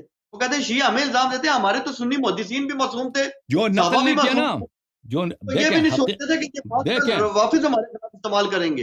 اور وہ کہتے ہیں الٹا ہمیں پہ الزام. نہیں، بات یہ ہے دیکھیں جو انہوں نے نقل نہیں کی وہ بہت زیادہ ہے، اور حقیقت کو پوری طرح ہمیشہ نہیں چھپانا ناممکن ہوتا ہے. دیکھیں جو بھی کوشش کرتا ہے نا کہ پورے یہ سچ ایسی چیز ہے جو ہمیں ظاہر ہوتی ہے کسی نہ کسی طرح سے. سچ ظاہر ہوتی ہے کسی نہ کسی طرح سے. اور یہ وقائع اس زمانے میں اس کے کئی ناقلین تھے، کئی مشہور نقل کرنے والے تھے، باقی کو چھوڑ دیا ان لوگوں نے صرف عائشہ کی روایت نقل کیا. ٹھیک ہے نا. اور یہ زمانہ جو تھا جب بخاری لکھی گئی ہے وہ زمانہ وہ تھا کہ شیعہ بہت کمزور ہو چکے تھے. یعنی شیعہ نام دنیا میں خلفاء کے لیے کوئی تھریٹ تھے ہی نہیں. شیعہ کچھ بھی نہیں تھے اس زمانے میں. شیعہ سب تقیہ کی حالت میں تھے، سب چھپاتے تھے اپنے مذہب کو، اور وہ بالکل بیچارے آپس میں بھی اشارے کنائے سے بات کرتے تھے. تو ان محدثین کو اس لحاظ سے کہ یہ شیعوں کے ساتھ ان کے مناظرے ہوتے ہیں، بھئی وہ ایسے حدیث نقل نہ کریں کہ ان میں شیعوں کی کوئی بات ہوتی ہو، تو ان کو اس بات کے اتنا زیادہ، میں نہیں کہتا ان کو پرواہ نہیں تھا، زیادہ پرواہ نہیں تھا بہت سارے محدثین کو. کیونکہ یہ ان کے پاس کیا ہے، ان کا اتنا پرواہ. شیعہ کوئی اہم چیز نہیں تھے اس زمانے میں. اتنی شیعہ ختم ہو چکے تھے، شیعہ تقیہ میں تھے. مناظر شیعہ ائمہ علیہ السلام نے بھی منع کیے تھے کہ شیعہ ان کے ساتھ جو ہے کیا نہ کریں، مناظرے نہ کریں. یہ ایک طرف سے. دوسری طرف سے میرے عزیز میرے بھائی آپ کی خدمت میں عرض کریں کہ لیکن حضرت تو پھر صدیقہ مانے نا کہ وہ خود یہ باتیں بیان کیوں کر رہی ہیں. وہ غلط بیان کر رہی ہے نا. ابھی میں آپ کو بتا رہا ہوں ابھی عرض ہے. تو عائشہ نے خود کہا ہے کہ امیر المؤمنین علیہ الصلوۃ والسلام، میں حدیث ڈھونڈوں آپ کی خدمت میں اور میں بتاؤں گا کہ وہ کیوں بیان کر. بہت اچھا سوال کیا. بیان کر رہی ہیں اپنے جو ان کے ساتھ وہ جتنا ذات ہے وہ بھی بیان کر دیتی ہیں کھل کے. ان کو نہیں پتا کہ یہ خلاف جا سکتی ہے، مخالف پارٹی استعمال کرے گی. اس کا مطلب صدیقہ ہے نا. اچھا میں ابھی بتا دیتا ہوں بھائی. ان پہ کوئی جبر کو کر سکتا ہے کہ زبردستی ان سے حدیث پوچھے نہ بیان کریں؟ کیا ہاں بالکل میں وہ اس کا جواب دے دوں گا. ٹھیک ہے نا. یہ عزیزو ملاحظہ کرو، یہ کتاب ہے بخاری چاپ دار احیاء التراث العربی. اب یہاں پر صفحہ نمبر 749 یہ حدیث کافی مشہور ہے کہ وہاں پہ فدق کی بات ہو رہی ہے. فوجدت فاطمہ علی ابی بکر فی ذلک سلام اللہ علیہا فہجرته فلم تکلمه حتی توفیت. حضرت زہرا سلام اللہ علیہا ابو بکر سے ناراض ہو گئیں اور انہوں نے کبھی ابو بکر کے ساتھ پھر بات نہیں کی. عائشہ کی عمر، آپ بات یہ یاد رکھیے، عائشہ کی عمر کافی لمبی ہے. عائشہ کی وفات ہے سنہ 57 ہجری کو. ٹھیک ہے نا.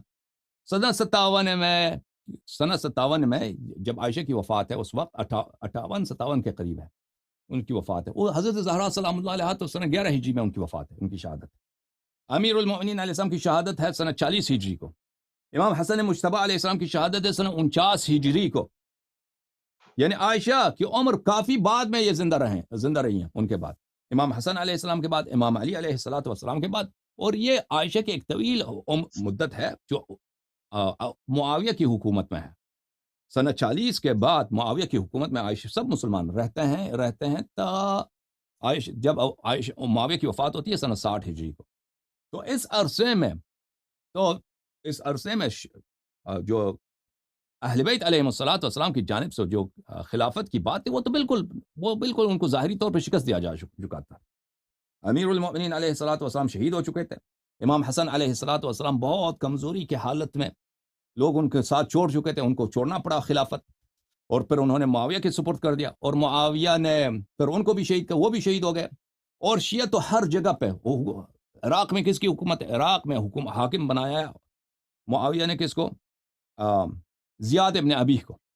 زیاد ابن ابی ایسا شخص ہے جو چن کر شیعوں کو ہر گاؤں سے جمع کر کے وہ قتل کرتا ہے. ٹھیک ہے نا. تو یہ ایک ایسا دور تھا کہ شیعہ تو بالکل تباہ ہو چکے تھے، شیعہ بالکل ختم ہو چکے تھے. لہذا یعنی شیعوں کی جانب سے ابو بکر کی خلافت کے وہ رد کر رہے ہیں، ابو بکر کی خلافت کو نہ مانے، یہ تو باتیں بالکل ختم ہو چکی تھی. شیعہ ہر جگہ چھپاتے تھے کہ ہم شیعہ ہیں. بھائی اگر کسی کے متعلق شک بھی ہوتا تھا یہ شیعہ، وہ اس کا سر قلم ہو جاتا تھا. ٹھیک ہے نا.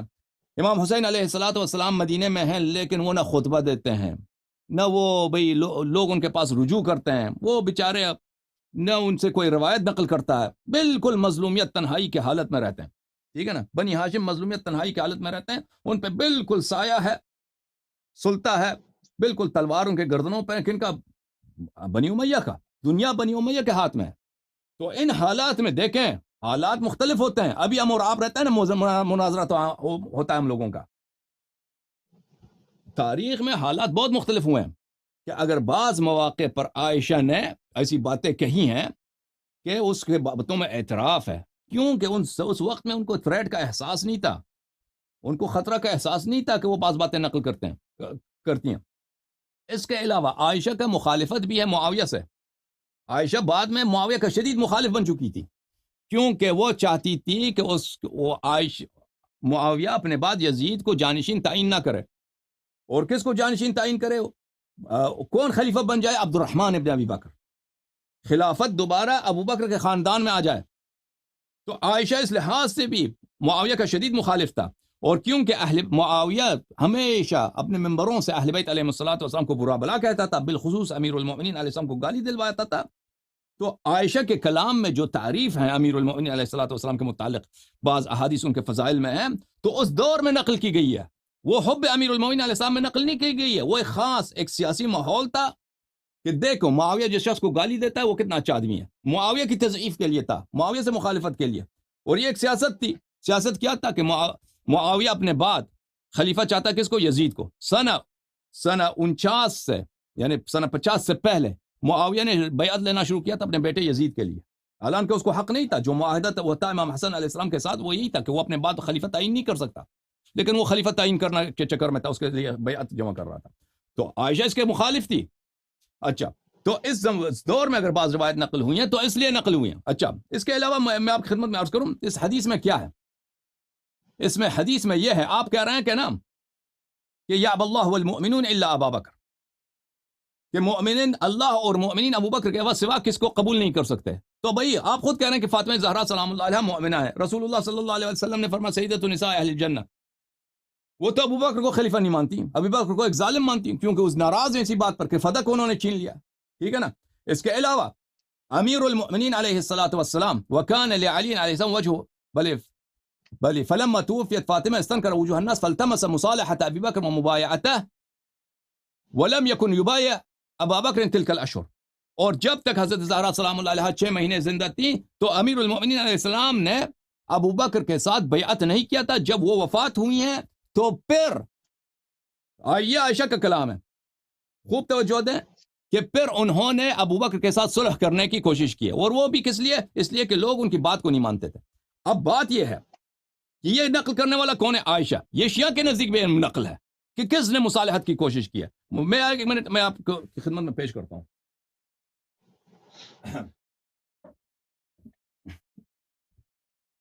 کہ یہ کس نے مصالحہ کرنے کی کوشش کی ہے عزیزوں. یہ کتاب ہے الاحتجاج للطبرسی.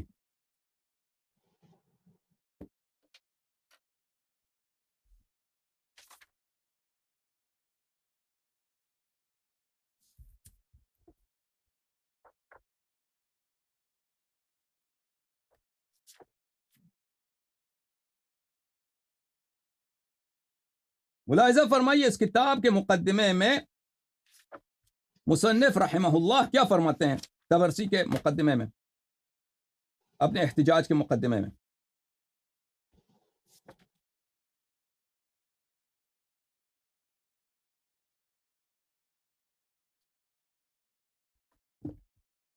یہ کتاب ہے الاحتجاج لطبرسی، جلد نمبر 1، چھاپ اسوا پبلیکیشنز، ایران میں یہ کتاب چھپی ہے. مقدمے میں مصنف، مقدمۃ المصنف، مقدمے کے آخر میں مصنف کیا فرماتے ہیں کہ میں کتاب لاتے ہوں، اسناد نہیں لاتا، اکثر اسناد نہیں لاتا، کیونکہ لوجوہ الاجماع علیہ، کیونکہ یہ شیعوں کے نزدیک احادیث اجماعی ہیں، اور یہ کتاب سیر و کتب میں معروف ہیں، اور کیونکہ متواترات ہیں میں ان کی سند نہیں لاتا. تو یہ احادیث ہمارے نزدیک غایت صحت میں، اس میں یہ حدیث لے کے حدیث نمبر 53 امام صادق علیہ الصلوۃ والسلام اپنے آباء طاہرین سے روایت کرتے ہیں، لما کان من امر بیعت ابی بکر و بیعت الناس له، جب لوگوں نے ابو بکر کے ساتھ بیعت کیا، وفعلهم بعلی ابن ابی طالب علیہ السلام، انہوں نے علی ابن ابی طالب علیہ الصلوۃ والسلام کے ساتھ جو سلوک کیا تھا لوگوں نے. ابو بکر یظہر له الانبساط ویرى منه الانقباض، ابو بکر ہمیشہ گشادہ روئی سے، ابو بکر ہمیشہ مسکراہٹ سے اور پیار محبت دوستی سے امیر المؤمنین علیہ السلام سے پیش آتا تھا، اور لیکن مقابلے میں دیکھتا تھا کہ امیر المؤمنین علیہ السلام ہمیشہ ان سے کوئی مسکراتے نہیں، بہت ناراض ہیں. اچھا، فکبر ذلك على ابی بکر، پس یہ ابو بکر کے لیے بہت سنگین تھا. واحب لقاءه، تو ابو بکر نے ملاقات کی خواہش کی. واستخراج ما عنده، اور یہ کہا کہ بھائی جو ان کی ناراضگی ہے وہ دور کرنے کی کوشش کی ہے. اور والمعذرة مما اجتمع الناس الیہ، اور معذرت کریں کہ بھئی لوگوں کا اجماع ہے میری خلافت پہ، میری مجبوری ہے. وتقلیدهم ایاه امر الامه، کہ امت نے مجھے خلافت سونپا ہے، اب میں کیا کروں، میری اس میں کیا تقصیر ہے، میری اس میں کیا گناہ ہے. اتاه فی وقت غفلۃ وطلب منه الخلوہ، ابو بکر جو ہے اس نے کیا کیا، ایک فارغ وقت میں امیر المؤمنین علیہ السلام کے پاس ایک دفعہ اچانک آ گیا، کہ اس کو پتہ تھا کہ اب اکیلا ہے، تو اس اچانک آ گیا اور کہا کہ میں نے آپ سے کام ہے، ضروری کام ہے، بات کرنی ہے. ٹھیک ہے نا. عائشہ کے حدیث بخاری میں کیا ہے، کہتا ہے کہ امیر المؤمنین علیہ الصلوۃ والسلام تھے کہ انہوں نے مجبوراً آ کر ابو بکر سے صلح کرنے کی کوشش کی. شیعوں کے نزدیک یہ نہیں ہے، ہمارے نزدیک یہ ہے کہ ابو بکر بالعکس وہ مصالحہ کرنے کی فکر میں تھا. اچھا، وہ آیا امیر المؤمنین علیہ السلام کے پاس، فقال یا ابا الحسن ما كان هذا الامر عن مواطات مني ولا رغبة فيما وقعت فيه ولا حرص علي. یا ابا الحسن، یہ جو خلافت کا سلسلہ ہے، یہ میں نے اس کے لیے بالکل راغب نہیں تھا، میں نے اس پہ کے لیے کوئی سازش نہیں کی ہے، کوئی سیاست نہیں کی ہے، میں تو اس کا بالکل نہیں چاہتا تھا اس کو. ولا ثقة بنفسی فيما تحتاج إليه الأمة، اور میں تو اپنے نفس میں یہ بھی نہیں دیکھتا کہ میں امت کی خلافت کیسے چلاؤں، یہ تو اتنا مشکل کام ہے. ولا قوة لي بمال، اور میرے مال بھی اتنا زیادہ نہیں ہے. ولا كثرة العشيرة، اور میرا خاندان بھی تو اتنا بڑا خاندان نہیں ہے میرا قبیلہ جو ہے. ولا استیثار به دون غیری، اور یہ کہ میں دوسرے لوگوں سے بہتر ہوں یہ بھی نہیں ہے. اچھا، فما لك تضمر علی ما لم استحقه منك، تو کیوں آپ مجھ سے خفا رہتے ہیں، آپ کیوں مجھ سے ناراض رہتے ہیں، مجھے یہ میرا حق نہیں بنتا کہ آپ مجھ سے اتنا ناراض رہیں. وتظهر لي الكراهه لما سرت فيه، اور میرے لیے ہمیشہ کراہت کا اظہار کرتے ہیں کیونکہ میں خلیفہ بناؤں. وتنظر الی بعین الشناءۃ لی، اور مجھے بری آنکھ سے آپ ہمیشہ دیکھتے ہیں، مجھے غضب کی آنکھ سے دیکھتے ہیں، کیوں ایسا ہے آپ؟ تو امیر المؤمنین علیہ الصلوۃ والسلام نے جواب دی، فما حملک علیہ اذ لم ترغبوا فیہ. امیر المؤمنین علیہ السلام نے جواب میں نے دیا، امام صادق علیہ السلام فرماتے ہیں کہ ان کے جواب میں کہا کہ اگر آپ کو اس کی ہوس نہیں تھی اب خلافت کی تو کیوں قبول کیا، رغبت ہی نہیں ہے کیوں قبول کیا آپ نے. ولا حرصت علیہ ولا وثقت بنفسک فی القیام بہ، اور اگر آپ کو اس کی حرص نہیں ہے تو ایک کام جس کو آپ خود کہہ رہے ہیں میری میں اس کام کی طاقت نہیں ہے، یہ بہت مشکل کام ہے، تو کیوں آپ نے قبول کیا؟ تو ابو بکر نے کہا، حدیث سمعته من رسول اللہ صلی اللہ علیہ وآلہ، میں نے ایک حدیث سنی ہے پیغمبر صلی اللہ علیہ وآلہ وسلم سے، ان اللہ لا یجمع امتی علی ضلال، کہ اللہ نے رسول صلی اللہ علیہ وسلم نے فرمایا کہ میرے امت کی اجماع، اللہ میرے امت کو ایک غلط بات پہ جمع نہیں کرتا. اگر میری امت ایک بات پہ جمع جو ہو جائے تو اتمن صحیح ہے، فلما رأيت اجماعهم اتبعت قول النبی صلی اللہ علیہ وآلہ، جب میں نے امت کی اجماع دیکھی ہے تو میں نے نبی صلی اللہ علیہ وآلہ وسلم کی حدیث کو قبول کیا ہے۔ وأحلت أن يكون إجماعهم على خلاف الهدى من الضلال، اور میں نے کہا کہ اگر امت کی اجماع میری خلافت پہ ہو گئی ہے تو پھر یہ تو محال ہے کہ ان کی اجماع کسی باطل بات پہ ہوئی ہو۔ فأعطيتهم قود الإجابة، تو میں نے ان کی بات مان لی۔ ولو علمت أن أحدا يتخلف لم تنعت، اور اگر مجھے پتا ہوتا کہ کوئی شخص مخالف ہے میری خلافت کا تو میں کبھی قبول نہیں کرتا۔ تو امیر المؤمنین علیہ الصلاۃ والسلام نے کہا اما ما ذکرت من حدیث النبی صلی اللہ علیہ وآلہ ان اللہ لا یجمع امتی علی ضلال، اے ابو بکر تو نے جو اس حدیث کا نقل کیا ہے کہ اللہ جمع نہیں کرتا میری امت کو گمراہی پر، افکنت من الامت ام لم اکن، یہ بات بتاؤ کیا میں اس امت سے تھا یا نہیں ہے، میں اس امت سے ہوں یا نہیں ہوں؟ پیغمبر نے صلی اللہ علیہ وسلم نے فرمایا کہ امت ایک بات پہ غلط بات پہ جمع نہیں ہوتی، اجماع نہیں ہوتی، تو میں اسی امت سے ہوں یا کسی اور امت سے ہوں؟ قال بلا، اس نے کہا کہ جی ہاں آپ اسی امت سے ہیں۔ قال وكذلك العصابة الممتنعة عنك، اور اسی طرح جن لوگوں نے آپ کے ساتھ بیعت نہیں کی ہے، سلمان، عمار، ابو ذر، مقداد، سعد بن عبادہ، اور اس کے ساتھ جو انصار میں اس کے پیروکار ہیں، یہ سب لوگ جنہوں نے آپ کے ساتھ بیعت نہیں کی ہے وہ اسی امت سے ہیں۔ ابو بکر نے کل من الامہ، ابو بکر نے کہا کہ یہ سب اسی امت سے ہیں۔ قال علی علیہ السلام فكيف تحتج بحديث النبي صلی اللہ علیہ وآلہ وسلم وامثال هؤلاء قد تخلفوا عنك، امیر المؤمنین علیہ السلام نے کہا تو تم کیسے اجماع والی حدیث سے تم دلیل لاتے ہو، استدلال کرتے ہو، حالانکہ خود کہتے ہو کہ یہ لوگ اسی امت میں سے ہیں، اور وہ لوگ ہم جانتے ہیں کہ میں نے اور ان لوگوں نے آپ سے بیعت نہیں کیا۔ وَلَيْسَ لِلْأُمَّةِ فِيهِمْ طَعْنٌ وَلَا فِي صُحْبَتِهِ الرسول صلی اللہ علیہ وآلہ وَلَا صُحْبَتِهِ مِنْهُمْ تقصیر، اور سب جانتے ہیں کہ یہ صحابی ہیں، ان کے صحابی ہونے میں کوئی شک و شبہ نہیں ہے۔ قال ما علمت بتخلفهم إلا من بعد إبرام الأمر وخفت إن قعدت عن الأمر أن يرجع الناس مرتدين عن الدين، اور ابو بکر نے کہا کہ یہ تو مجھے بعد میں پتہ چلا، میں نے پہلے خلافت قبول کی، بعد میں پتہ چلا کہ آپ فلان فلان فلان فلان یہ لوگ مخالف ہیں بیعت کے، تو یہ مجھے بعد میں پتہ چلا، اور میں نے جب ایک دفعہ خلافت قبول کی تو پھر مجھے ڈر ہوا کہ اگر میں اب پھر خلافت کا انکار کر دوں تو امت مرتد ہو جائے گی، لوگ مرتد ہو جائیں گے۔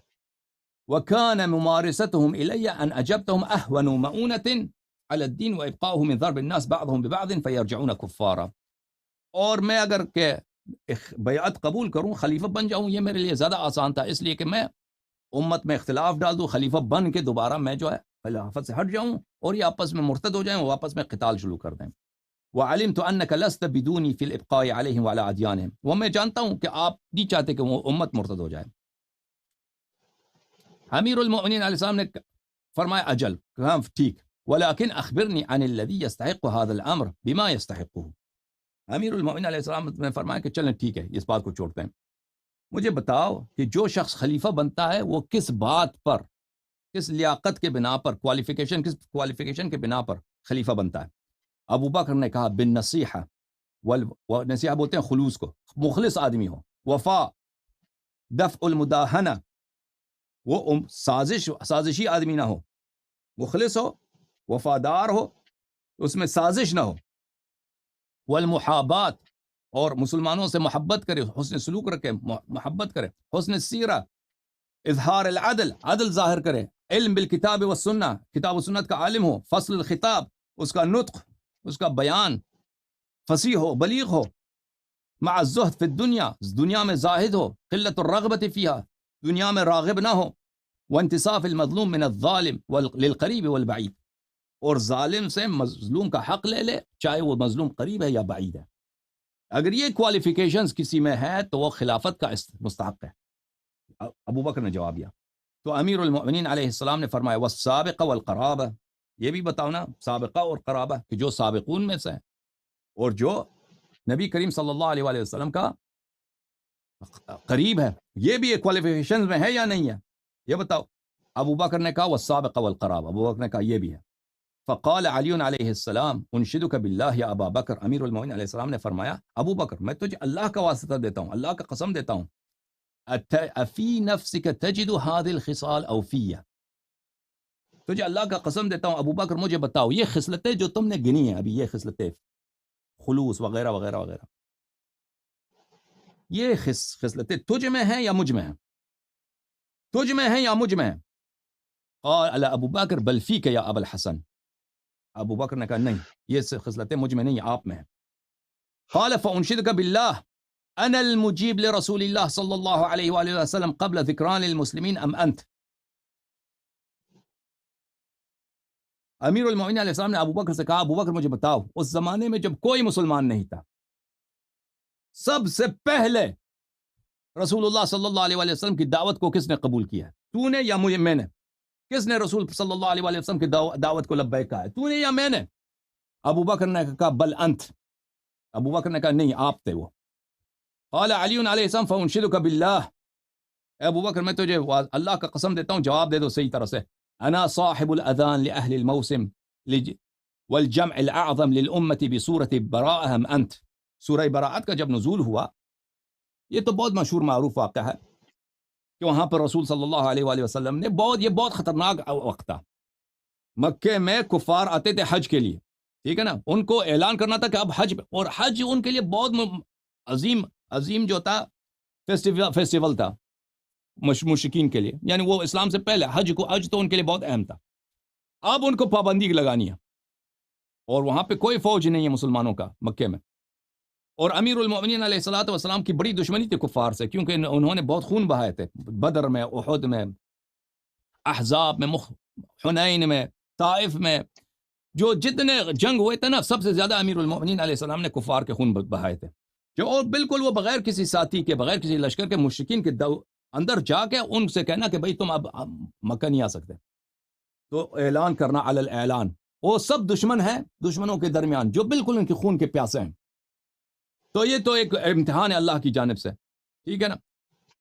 اچھا، یہ جو اعلان کرایا رسول پاک صلی اللہ علیہ وآلہ وسلم، براءت کا اعلان مشرکین سے، آیات سورہ براءت، کافی مشہور واقعہ ہے، پہلے ابو بکر کو نصب کیا، پھر اس کو عزل کیا، یہ آپ تھے یا میں تھا؟ ابو بکر کہا بل انت، نہیں آپ تھے۔ فانشدک باللہ یا ابا بکر، اے ابو بکر تجھے اللہ کا قسم دیتا ہوں، انا وقیت بنفسی، انا وقیت رسول اللہ صلی اللہ علیہ وآلہ وسلم بنفسی یوم الغار ام انت، تجھے قسم ہے اللہ کی، مجھے بتاؤ ابو بکر جب رسول صلی اللہ علیہ وآلہ وسلم کے اپنے بستر پہ شہید ہونے والے تھے، اور کفار دیکھ رہے تھے کہ آج اس بستر پہ کوئی سونے والا ہے یا نہیں ہے، اس وقت وہ موت کا بستر تھا، کس نے اپنی جان وہاں پہ سو کر رسول صلی اللہ علیہ وسلم کی جان بچائی؟ تو تھا یا میں تھا؟ ابو بکر کہا نہیں آپ تھے۔ قال فانشدک باللہ انا المولا لک ولکل مسلم بحدیث النبی صلی اللہ علیہ وآلہ وسلم یوم الغدیر ام انت، ابو بکر تجھے اللہ کا قسم دیتا ہوں، بتاؤ تیرا مولا اور ہر مسلمان کا مولا یوم غدیر کے حدیث کے روح سے، من کنت مولا فہذا علی علیہ السلام مولا، تیرا مولا اور ہر مسلمان کا مولا وہ تو ہے یا میں ہوں؟ ابو بکر نے کہا بل انت، بلکہ آپ ہیں۔ قال فانشدک باللہ علی الولایہ من اللہ مع ولایت رسولہ صلی اللہ علیہ وآلہ وسلم فی الزکاة بالخاتم ام لک، اے ابو بکر بتاؤ کہ اللہ کی ولایت، رسول صلی اللہ علیہ وآلہ وسلم کی ولایت اور میری ولایت ایک ساتھ، ایک ہی مرتبے میں، انما ولیکم اللہ ورسولہ والذین آمنوا الذین یقیمون الصلاۃ ویؤتون الزکاۃ وهم راکعون، جب میں نے انگوٹھی کی زکوٰۃ کی دیا تھا، یہ کس کی ولایت ہے؟ جس کی ولایت اللہ کے ساتھ رسول صلی اللہ علیہ وسلم کی ولایت کے مساوی ہے۔ یہ تیری ولایت ہے یا میری ولایت ہے؟ ابو بکر نے کہا کہ نہیں، یہ آپ کی ولایت ہے۔ فانشدک باللہ علی الوزار من رسول اللہ صلی اللہ علیہ وآلہ وسلم والمثل من ہارون من موسیٰ ام لک، دیکھیں آپ کہہ رہے تھے کہ عائشہ نے صحیح نقل کیا نا، صحیح نقل کیا ہے، وہی محاورہ امام صادق علیہ السلام نے بھی نقل کیا ہے، وہی محاورہ جو بخاری میں امام صادق علیہ السلام نے بھی نقل کیا ہے۔ عائشہ کے نقل میں اور اہل بیت علیہ السلام کے نقل میں زمین آسمان کا فرق ہے بھائی، وہ مولوی صاحب نہیں تھے کہ وہ ابھی دیکھ لیتے۔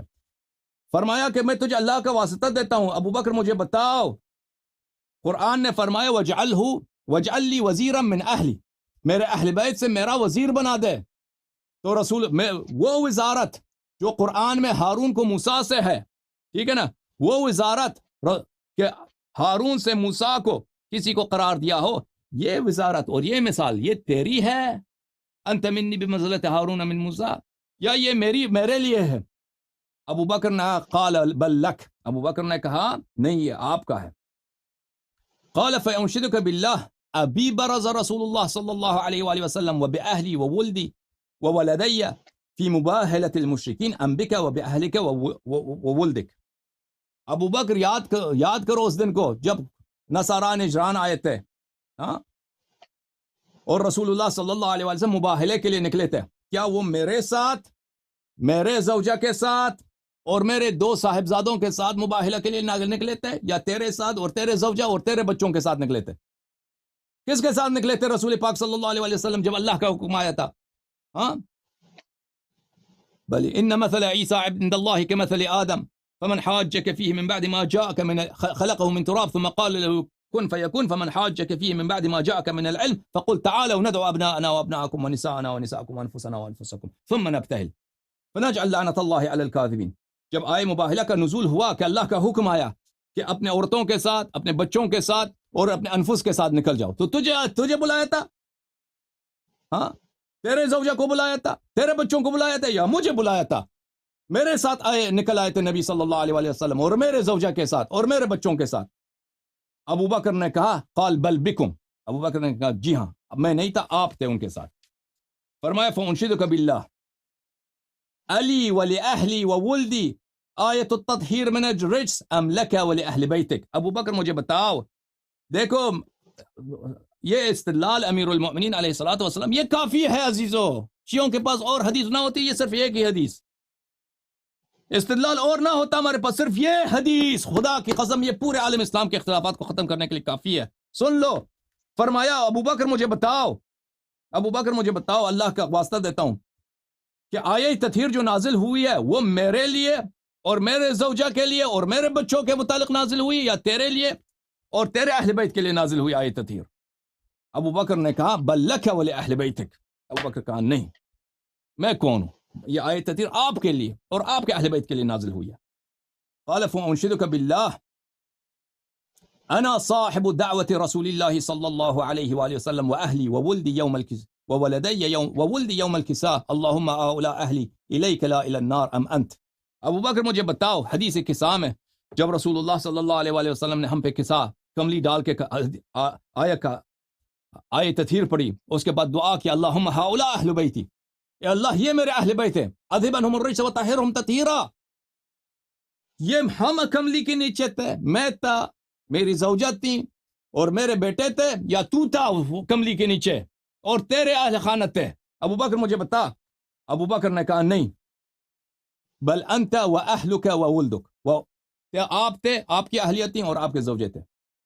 قال فانشدک باللہ، ابو بکر میں تجھے اللہ کا قسم دیتا ہوں، انا صاحب آیہ یوفون بالنذر وَيَخَافُونَ يَوْمَ كَانَ شَرُّهُ مُسْتَطِيرًا. بتاؤ آیے یہ سورہ انسان جب نازل ہوا، سورہ انسان بلی لم يكن من الدهر شيء بلی يكن شيئا مذكورا هل اتى على الانسان لم يكن شيء لم يكن من الدهر شيئا مذكورا. آیے انسان جب نازل ہوا، آیے دہر، آیے انسان جب نازل ہوا ہے، وَيُوفُونَ بِالنَّذْرِ وَيَخَافُونَ يَوْمًا شَرُّهُ مُسْتَطِيرًا، کہ اہل بیت علیہ الصلوۃ والسلام نے 3 دن کے روزے رکھے اور ہر دن اپنا افطار فقیر یتیم اسیر کو دیتے تھے. یہ آیت جب نازل ہوئی ہے، یہ آپ کے لیے نازل ہوئی ہے یا میرے لیے؟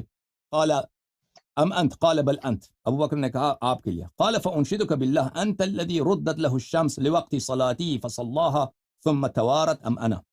مجھے بتاؤ ابو بکر، رد شمس کا واقعہ کہ رسول صلی اللہ علیہ وسلم کی گود میرے بغل میں ہے، وحی کا نزول ہے، ٹھیک ہے نا، میں اپنی جگہ سے نہیں اٹھا، میری نماز سورج ڈوب گئی، میرا نماز جو ہے قضا ہو گئی. رسول صلی اللہ علیہ وسلم اٹھے، قضا نماز ہو گئی آپ کی؟ جی ہاں. رسول صلی اللہ علیہ وسلم نے دعا کی، سورج دوبارہ اٹھا ہے، میں نے نماز عصر پڑھی ہے. یہ رد شمس تیرے لیے ہوئی یا میرے لیے ہوئی؟ ابو بکر بتا. ابو بکر نے جواب دیا نہیں، آپ کے لیے ہوئی ہے. فانشدک باللہ انت الفتى الذي نودي من السماء لا سيف الا ذو الفقار ولا فتى الا علي ام انا. قال بل انت. ابو بکر بتا، بدر کا دن، احد کا دن، جب سب فرار ہو رہے تھے، جبرائیل وہاں سے آواز دے رہا تھا، نعرے لگا رہا تھا آسمان سے، لا سیف الا ذو الفقار ولا فتى الا علی. یہ نعرہ آپ کے لیے لگایا گیا ہے یا میرے لیے جبرائیل نے نعرہ لگایا؟ ابو بکر نے کہا نہیں، یہ نعرہ آپ کے لیے لگایا گیا ہے. فرمایا فانشدک باللہ انت الذی حباک رسول اللہ صلی اللہ علیہ وآلہ وسلم برایتی یوم خیبر ففتح اللہ لہ ام انا. ابو بکر مجھے بتا، یوم خیبر جب 2 دن مسلمانوں کو شکست ہو گئی، تیسری دن مجھے بلایا، رایت دی اور فرمایا آج فتح ہوگا، اور اللہ نے قلعہ خیبر فتح کرایا، یہودیوں کا سب سے بڑا گڑھ فتح ہو گیا، ان کے پہلوان مارے. وہ کون تھا؟ قلعہ خیبر کس نے فتح کی؟ تو نے فتح کیا، میں نے فتح کی؟ مجھے بتا ابو بکر. ابو بکر نے کہا بل انت، آپ نے کیا؟ فانشدک باللہ انت الذی نفست عن رسول اللہ صلی اللہ علیہ وآلہ وسلم وعن المسلمین بقتل عمرو بن عبد ود ام انا. غزوہ احزاب یاد ہے تجھے ابو بکر؟ جب سب مسلمان قرآن کے آئے وبلغت القلوب الحناجر، سورہ احزاب کی آیات ابتدا میں دیکھو کہ مسلمان اتنے سہمے ہوئے تھے غزوہ احزاب میں کہ ان کے دل، ان کے اس کو کیا بولتے ہیں اردو میں؟ گلے، ان کے گلے تک پہنچ گئے تھے. دل کی دھڑکن ایسا دھڑک رہا نا، دل یہاں تک پہنچ گیا، مرنے لگے سب مسلمان موت سے. وبلغت القلوب الحناجر، خوف کی وجہ سے قرآن مذمت کر رہا ہے صحابہ کی. اتنے تم سہمے ہوئے تھے، یاد ہے کہ تمہارے دل دھڑک رہا تھا، یہاں تک پہنچ گیا تھا، دل گلے تک پہنچ گیا تھا. اگر گلا تنگ نہ ہوتا تو دل باہر آ جاتا، اتنی سخت دھڑکن تھی، اتنی سخت خوف تھا. تو اس وقت کفار کے سب سے بڑے پہلوان کو غزوہ احزاب کو وَكَفَى اللَّهُ الْمُؤْمِنِينَ الْقِتَالَ، اللہ نے سورہ احزاب میں کہا کہ اللہ نے کفایت کی کہ مسلمانوں کو جنگ نہیں کرنا پڑا. اس وقت عامر بن عبد ود کو کس نے مارا؟ ہاں، غزوہ احزاب میں جب پکار رہا تھا حل من مبارز، میں تک گیا ہوں بھائی، کوئی نہیں لڑنے والا مسلمانوں میں سے. عامر بن عبد ود ان کا ہیرو کو انت الذی نفست عن رسول اللہ صلی اللہ علیہ وآلہ وسلم، کون تھا وہ شخص جس نے رسول اللہ صلی اللہ علیہ وسلم اور مسلمین کو آرام دیا؟ کس طرح آرام دیا؟ نفست، آرام دیا عامر بن عبد ود کو قتل کرنے سے. انت ام انا، تو یا میں؟ ابو بکر نے کہا بل انت، آپ. قال فانشدک باللہ انت الذی اعتمنک رسول اللہ صلی اللہ علیہ وآلہ وسلم على رسالته الى الجن فاجابت ام انا قال بل انت. یہ واقعہ جن کا کہ امیر المومنین علیہ السلام کو جنات کے لیے بھیجا تھا رسول اللہ صلی اللہ علیہ وسلم. جب جنات کو ایمان کی طرف دعوت دینا تھا، کیا آپ کو بھیجا تھا ایلچی بنا کر جنات کی طرف، یا مجھے بھیجا تھا؟ ابو بکر نے کہا کہ آپ کو بھیجا تھا، اور جن مسلمان ہو گئے تھے. ابو بکر مجھے بتاؤ، یہ حدیث رسول پاک صلی اللہ علیہ وآلہ وسلم سے طہرہ اللہ من الصفاح من لدن آدم الى ابیہ بقول رسول اللہ صلی اللہ علیہ وآلہ خرجت انا وانت من نکاح لا من صفاح من لدن آدم الى عبد المطلب ام انت. یہ کہ نبی کریم صلی اللہ علیہ وسلم کے نسب میں بالکل شریک ہو، نسب میں شریک ہو، اور رسول صلی اللہ علیہ وسلم ان سے کہہ دے کہ میں اور آپ آدم سے عبد المطلب تک ہمارے آبا سب نکاح میں تھے، زنا میں کوئی نہیں تھا. ہماری پشت میں آبا میں کوئی زنا نہیں ہے، سب نکاح شرعی نکاح سے ہیں نبی صلی اللہ علیہ وسلم کا آبا. یہ خطاب نبی نے مجھ سے کیا ہے یا تجھ سے کیا ہے؟ ابو بکر نے کہا کہ نہیں، بل انت، آپ کو. قال فانشدک باللہ انا الذی اختارنی رسول اللہ صلی اللہ علیہ وآلہ وسلم زوجنی ابنته فاطمہ علیہ السلام وقال اللہ زوجک ایاہا فی السماء ام انت. ابو بکر تجھے اللہ کا قسم دیتا ہوں، بتاؤ اس شخص کو جس نے رسول صلی اللہ علیہ وآلہ وسلم نے انتخاب فرمایا اور اپنی بیٹی کو اس کی شادی کرا دی، اپنا داماد بنایا، اور فرمایا کہ اللہ نے تیری شادی آسمان میں کرا دی زہرا سلام اللہ علیہ سے. وہ کون ہے؟ وہ داماد رسول صلی اللہ علیہ وآلہ وسلم، وہ زوجہ بتول کون ہے؟ تو ہے یا میں ہوں؟ ابو بکر نے کہا بل انت، آپ ہیں. فانشدک باللہ، ابو بکر بتاؤ، انا والد الحسن والحسین سبتي وريحانتيه اذ يقول هما سيدا شباب اہل الجنہ وابوهما خیر منهما. مجھے بتاؤ ابو بکر، حسن و حسین علیہم الصلاۃ والسلام جو سبتئی نبی ہیں، رسول کے فرمایا سبتائی، فرمایا ریحانتائی من الدنیا، فرمایا کہ حسن و حسین علیہم السلام میرے 2 پھول ہیں دنیا میں. ان کے والد آپ ہیں یا میں ہوں؟ جن کے متعلق رسول اللہ صلی اللہ علیہ وسلم نے فرمایا کہ یہ دونوں جنت کے نوجوانوں کے سردار ہیں، اور فرمایا کہ ان کے والد ان سے بہتر ہیں. آپ ہیں یا میں ہوں ان کے والد؟ ابو بکر نے عرض کی کہ آپ ہیں. قال فانشدک باللہ اخوک المزین بالجناحین یطیر فی الجنہ مع الملائکہ ام اخی. فرمایا ابو بکر تجھے اللہ کا واسطہ دیتا ہوں جواب دے دو، تیرا بھائی اس کے دونوں ہاتھ کٹے ہیں،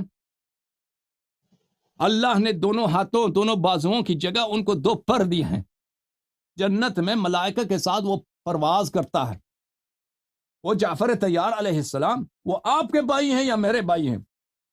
ابو بکر نے کہا بل اخوک، میرا بھائی کون ہے بھائی؟ ابو بکر کا بھائی کو کوئی جانتا ہے؟ وہ کوئی ہے اس کا؟ خالف انشدک باللہ انا ضمنت دین رسول اللہ صلی اللہ علیہ وآلہ وسلم ونادیت فی المواسم بانجاز مواعیدی ام انت؟ ابو بکر میں تجھے اللہ کا واسطہ دیتا ہوں، مجھے بتاؤ رسول اللہ صلی اللہ علیہ وسلم کے جو قرضے تھے کس نے چکائے؟ کہ حج کے موسم میں آواز دیو کہ رسول صلی اللہ علیہ وسلم دنیا سے گئے، جس کا بھی کوئی طلب ہے، جس کا بھی کوئی قرضہ ہے رسول اللہ صلی اللہ علیہ وسلم وہ مجھ سے طلب کرے۔ وہ آپ تھے یا میں تھا؟ ابو بکر کہا کہ نہیں آپ تھے۔ قال فانشدك بالله انا الذي دعاه رسول الله صلى الله عليه واله والطير عنده يريد اكله يريد اكله يقول اللهم ائتني بحب خلقك اليك والي واليك بعدي ياكل معي هذا الطير فلم ياته غيري۔ ابو بکر مجھے بتاؤ جب رسول صلی اللہ علیہ وسلم کے خدمت میں وہ روسٹڈ پرندہ لائے تھے، وہاں پہ پرندہ کو روسٹ کر کے کباب کر کے لائے تھے، تو رسول اللہ صلی اللہ علیہ وسلم نے دعا کی تھی کہ اللہم ایتینی، یہ ترمذی میں حدیث ہے صحیح سند کے ساتھ، کہ اللہ اس شخص کو لا بأحب خلقک الیک، تیرے نزدیک تیرا سب سے محبوب سب سے پیارا بندہ ہے، اس کو لا دے یہاں پہنچا دے کہ میرے ساتھ یہ غذا کھا لے۔ تو اس وقت تو آیا تھا یا میں آیا تھا؟ تو ابو بکر نے کہا کہ نہیں بل انت۔ قال فانشدک باللہ بشرنی رسول اللہ صلی اللہ علیہ وآلہ بقتال الناکثین والقاسطین والمارقین علی تأویل القرآن ام انت؟ مجھے بتاؤ رسول اللہ صلی اللہ علیہ وآلہ وسلم نے جو بشارت دی ہے کہ ناکثین قاسطین مارقین کو تأویل قرآن پہ ان کے ساتھ جنگ کرے گا، جہاد کرے گا، وہ تو ہے یا میں ہوں؟ ابو بکر کہا نہیں وہ آپ ہیں۔ قال فانشدک باللہ انا الذی دل علیہ رسول اللہ صلی اللہ علیہ وآلہ وسلم بعلم القضاء وفصل الخطاب علی اقضاکم ام انت؟ یہ حدیث ہے اقضاکم علی، کہ رسول اللہ صلی اللہ علیہ وآلہ وسلم نے کس کے متعلق کہا ہے کہ سب سے زیادہ علم قضاء اس کے پاس ہے، وہ تو ہے یا میں ہوں؟ کہا کہ وہ آپ ہیں۔ اچھا، اور یہ کئی مزید صفحات پہ جاری ہے۔ تو آپ جو کہہ رہے ہیں نا کہ عائشہ بڑی سچی ہے، اس نے نقل کیا، نہیں بھائی، اس نے نقل کیا ہے، اس نے اپنے والد کے خلافت کی تصحیح کے لیے اس کو موڑ توڑ کے نقل کیا اس روایت کو۔ اس طرح اور بھی روایت بہت زیادہ ہیں، ٹھیک ہے نا؟ اور مزید کوئی حکم؟ اچھا، اس میں جو آپ نے یہ جو روایت پیش کی ہے نا تجاد تبرسی سے، اس سے میری یادداشت میں ایک بات تازہ ہو گئی ہے کہ مفتی محمد اسحاق مدنی فیصل آبادی جو تھے نا، وہ ایک واقعہ بتایا کرتے تھے کہ ایک بہت بڑے عالم دین تھے، اہل تشیع کے مجتہد اعظم تھے، مفتی جعفر حسین مجتہد صاحب۔ تو اسحاق صاحب کا غالباً جوانی کا واقعہ ہوگا، وہ کہتے تھے جی میری ان سے ملاقات ہوئی تو میں نے ان سے یہ دلیل پوچھی تھی کہ حضرت مولا علی علیہ السلام کے فضائل بے حد و بے حساب ہے، اس میں کوئی شک نہیں، اور سب سے زیادہ فضائل ہیں۔ تو مجھے یہ سمجھ نہیں آتا، امامت کا مسئلہ سمجھ نہیں آتا، مجھے منصوص من اللہ نہیں سمجھ آتا کہ یہ کیوں نہیں فرمایا گیا۔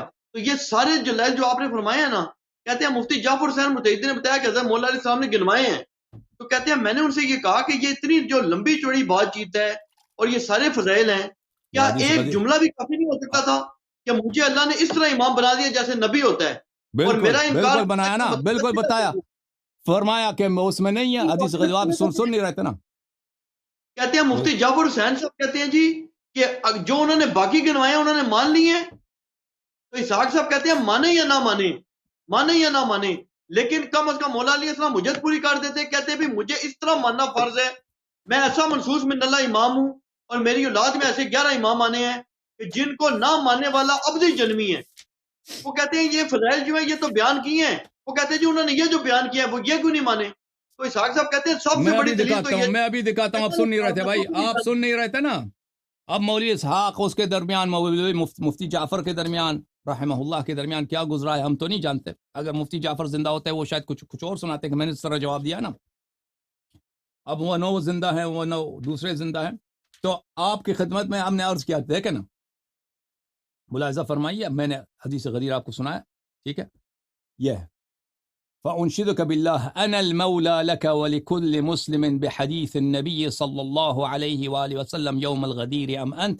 قال بل أنت۔ یوم غدیر رسول اللہ صلی اللہ علیہ وسلم نے جو فرمایا انت بلی من کنت مولا فہذا علی علیہ السلام مولا، ہر مسلمان کا مولا اور تیرا مولا اس حدیث کے روح سے میں ہوں یا تم ہو. مولا کس کو بولتے ہیں؟ مولا آقا سید جو اولا بالتصرف ہے، ٹھیک ہے نا. وہ ہمارے جو تقاریر ہیں غدیر سے پہلے، وہ میں نے کئی تقاریر کتنے علماء کے نام گنوائے کہ مولا کے کیا معنی ہے، وہ دیکھ لو آپ نے اگر نہیں دیکھا. آپ کہتے ہیں وہ اس میں نہیں ہے، اس میں ہے بھائی.